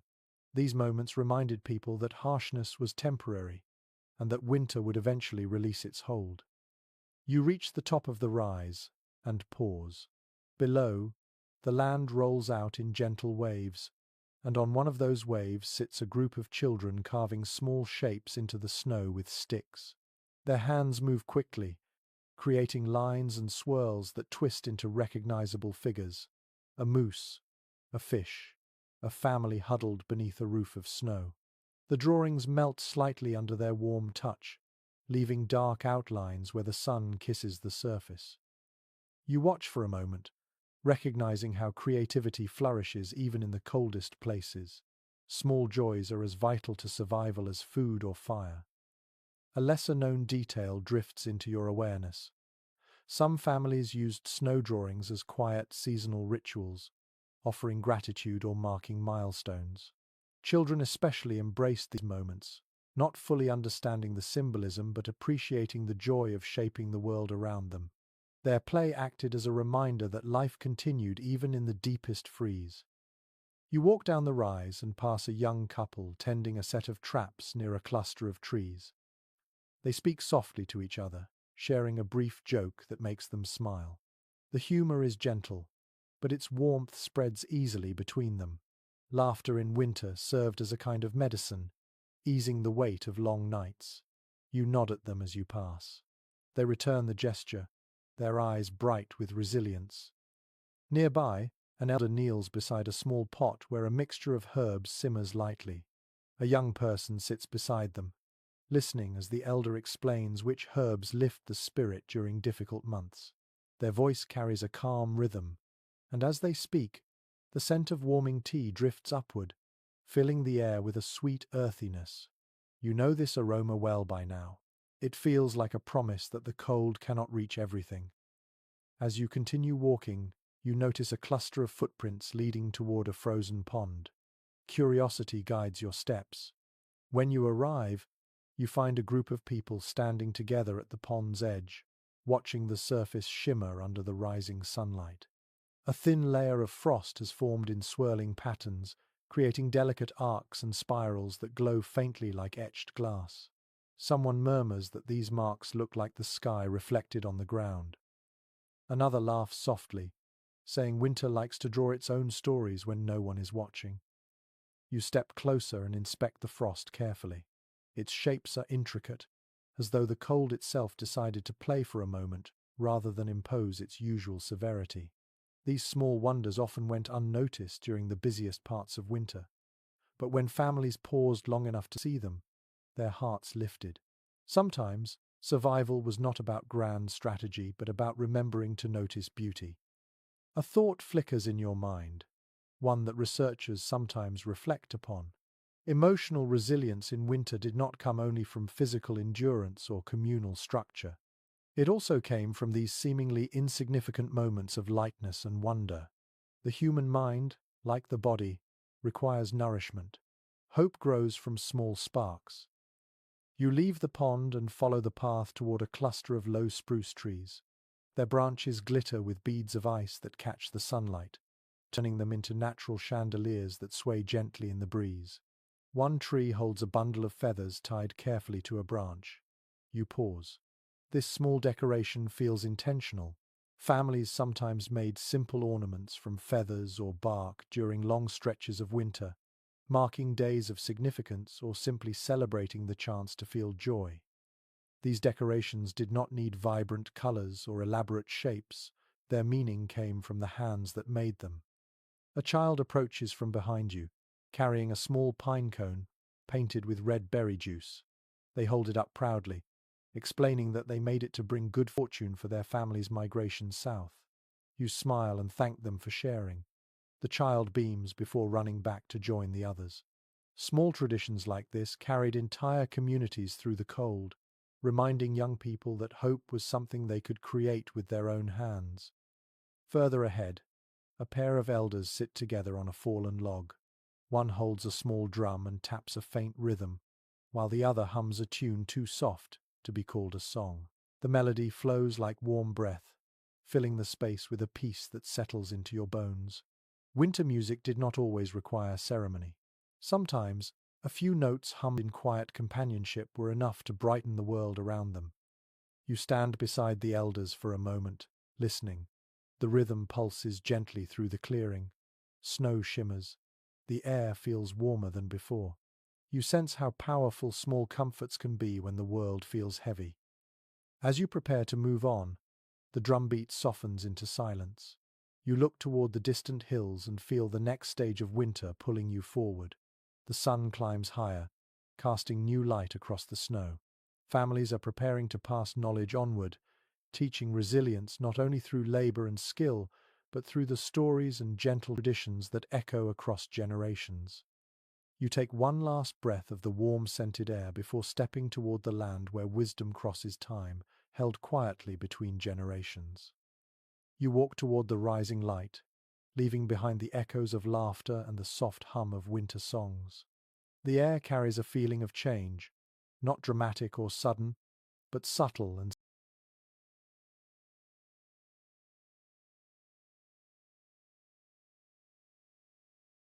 steady, like the slow turning of a great wheel. As you move across the snowy plain, you see a cluster of elders and younger family members gathered near a sheltered grove. The scene draws you in with a quiet pull. Something important is happening here. Something rooted in memory, shaped by time, and meant to outlast the cold. You approach slowly. The group sits in a loose circle on compacted snow, their breaths rising in small white clouds. An elder at the center holds a carved wooden staff, its surface worn smooth from years of use. They tap the end gently against the snow, creating a soft thump that calls the gathering to attention. No one fidgets, no one speaks. Even the smallest children sit calmly, sensing the weight of this moment. A grounded reality from cultural tradition rises into your thoughts. Winter was one of the most important seasons for transferring knowledge across generations. Long nights and slower days provided time for elders to speak, for youth to listen, and for families to strengthen a shared sense of identity. Lessons were woven into stories, tasks, rituals, and simple daily gestures. History became a living thread, passed hand to hand like a precious object. The elder speaks, their voice low and steady. They tell of the first winter their grandparents remembered, when storms piled snow higher than the shelters and hunters had to travel farther than ever before to find food.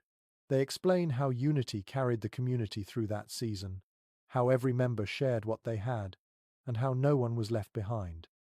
The younger listeners lean forward, absorbing each detail with the quiet hunger of those who understand that this knowledge is not for curiosity alone, it is for survival. Beside the elder, a young woman holds a bundle wrapped in hide. She opens it slowly, revealing a set of old tools, a carved bone scraper, a stone knife, a wooden bowl polished through decades of use. The elder lifts each object carefully and explains its origin. The scraper belonged to a hunter who taught children how to prepare hides before they learned to speak. The knife was once used during a season when food was scarce and every cut mattered. The bowl held countless meals shared between families during cold nights. These objects are not museum pieces, they are memories made tangible. A lesser-known detail flickers into your mind. Some families kept winter bundles containing items of significance that were brought out only during certain gatherings. These bundles held traditions, stories, or knowledge too important to risk losing. To touch an item from such a bundle was to touch history directly, reminding listeners that they inherited more than names. As the elder continues speaking, you notice the younger people occasionally mimic gestures, running fingers over the grains of wood, tracing the curve of a blade with their eyes, repeating small motions that echo the elders. Learning in winter was never only verbal, it was physical, sensory, embodied. To understand a tool, one had to hold it. To understand a story, one had to feel its weight in the air. These teachings stayed rooted because they were experienced, not simply heard. Nearby, another elder teaches two children how to identify the age of a tree by the thickness of its bark and the pattern of its branches. The children listen with wide eyes as the elder explains how older trees hold knowledge of storms past, how their leaning trunks point toward the harshest winds, and how their bark reveals cycles of scarcity and abundance. Nature served as a library, waiting for someone patient enough to read its pages. A thoughtful question surfaces, one researchers still discuss. Were winter teachings tied to specific individuals, or did every family member contribute to the collective memory? Evidence suggests that both occurred. Some elders were renowned for their wisdom, trusted to lead rituals and recite histories. Others shared practical knowledge, demonstrating techniques through daily tasks. Together, the community wove a tapestry of learning, ensuring that no single perspective held all the truth. Knowledge was communal, balanced, and enduring.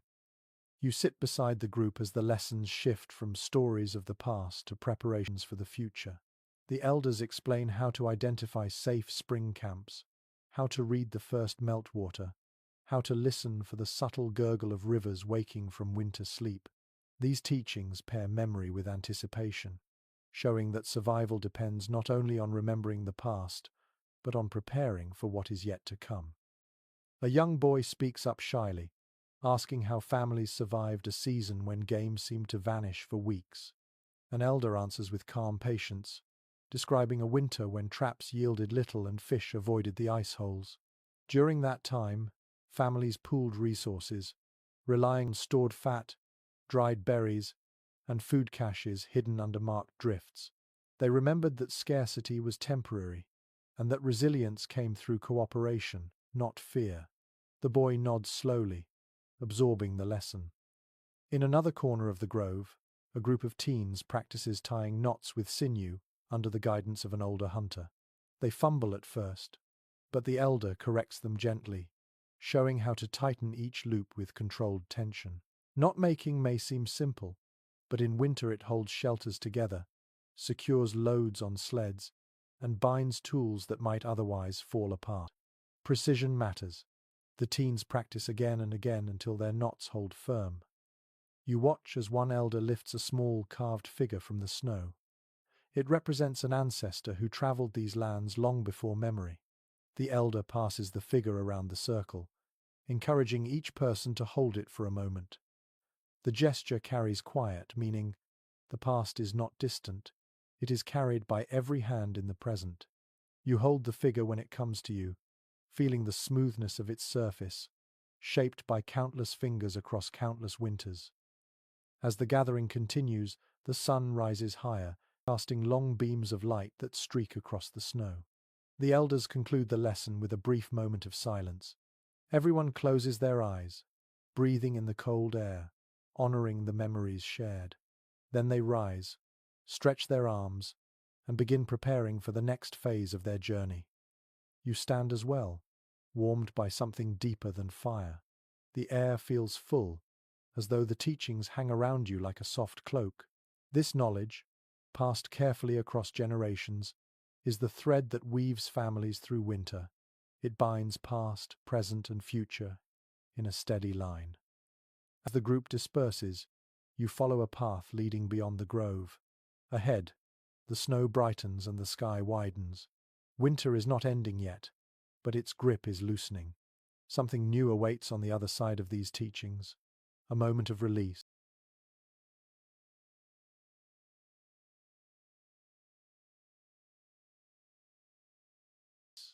A shift toward light. You take your first step toward the promise of thaw. You walk away from the grove where elders shared their winter wisdom, and the air ahead feels lighter, as if the land itself has exhaled. The sky stretches open in pale gold, and the snow beneath your feet softens into a surface that catches sunlight rather than swallowing it. Every breath you take tastes slightly warmer, carrying hints of change so gentle you might miss them if you were not listening closely. Even the wind feels different. It brushes your cheek with a touch that no longer stings. Instead, it whispers of something on the horizon, something long awaited. You continue across a broad slope that curves toward a shallow valley. The snow there glows faintly pink under the early sun. As you descend, a quiet sound reaches your ears. A drip, another drip. Then a soft, steady tapping like fingers on a hollow drum. Meltwater, tiny droplets falling from the tips of pine needles. You pause, listening. The sound is small, almost fragile, but it carries the weight of a season shifting. Winter is beginning to release its hold. A grounded understanding from traditional knowledge enters your thoughts. Families recognize the earliest signs of spring not by temperature alone, but by the behavior of snow. When the surface began to crust slightly during the day and soften into a faint slush at dusk, they knew the thaw was near. When shadows brightened instead of deepened, they knew the season was turning. And when meltwater whispered through still frozen streams, they prepared for the slow unwinding of winter's long grip. You step forward again and notice fresh tracks crossing your path. Small ones, delicate prints left by a bird that has just returned. You bend closer. The shape is familiar. A species that usually appears only at the edge of spring. You smile softly. Even the animals are beginning to sense the shift. Lessons from the land continue, written in tiny footprints. At the base of the valley, a cluster of families has begun to gather their belongings. Sleds rest on patches of hardened snow. Bundles are tied with careful knots. Children carry small baskets filled with leftover winter supplies. Dogs lie curled in shallow hollows, their ears twitching at the slightest sound. You approach and see that people are speaking quietly, their faces calm yet expectant. They are preparing for the next move. Soon, they will travel toward areas where the snow thins faster, where water begins to flow, where the land offers new opportunities after months of stillness. A young hunter tests the edge of a blade he crafted during the colder weeks. He nods approvingly as the metal gleams in the morning light. A mother adjusts the hood of her child's winter robe, making sure the wind cannot sneak inside. An elder stands with eyes half closed, smelling the air as though reading the future in its subtle warmth. These small preparations ripple through the camp like a quiet wave of readiness. A lesser-known detail rises gently in your mind. Some winter camps held a simple ritual when the first trustworthy signs of thaw appeared. Families would place a small piece of ice in a shallow bowl, set it near the fire, and watch it melt together. The melting symbolized release, renewal,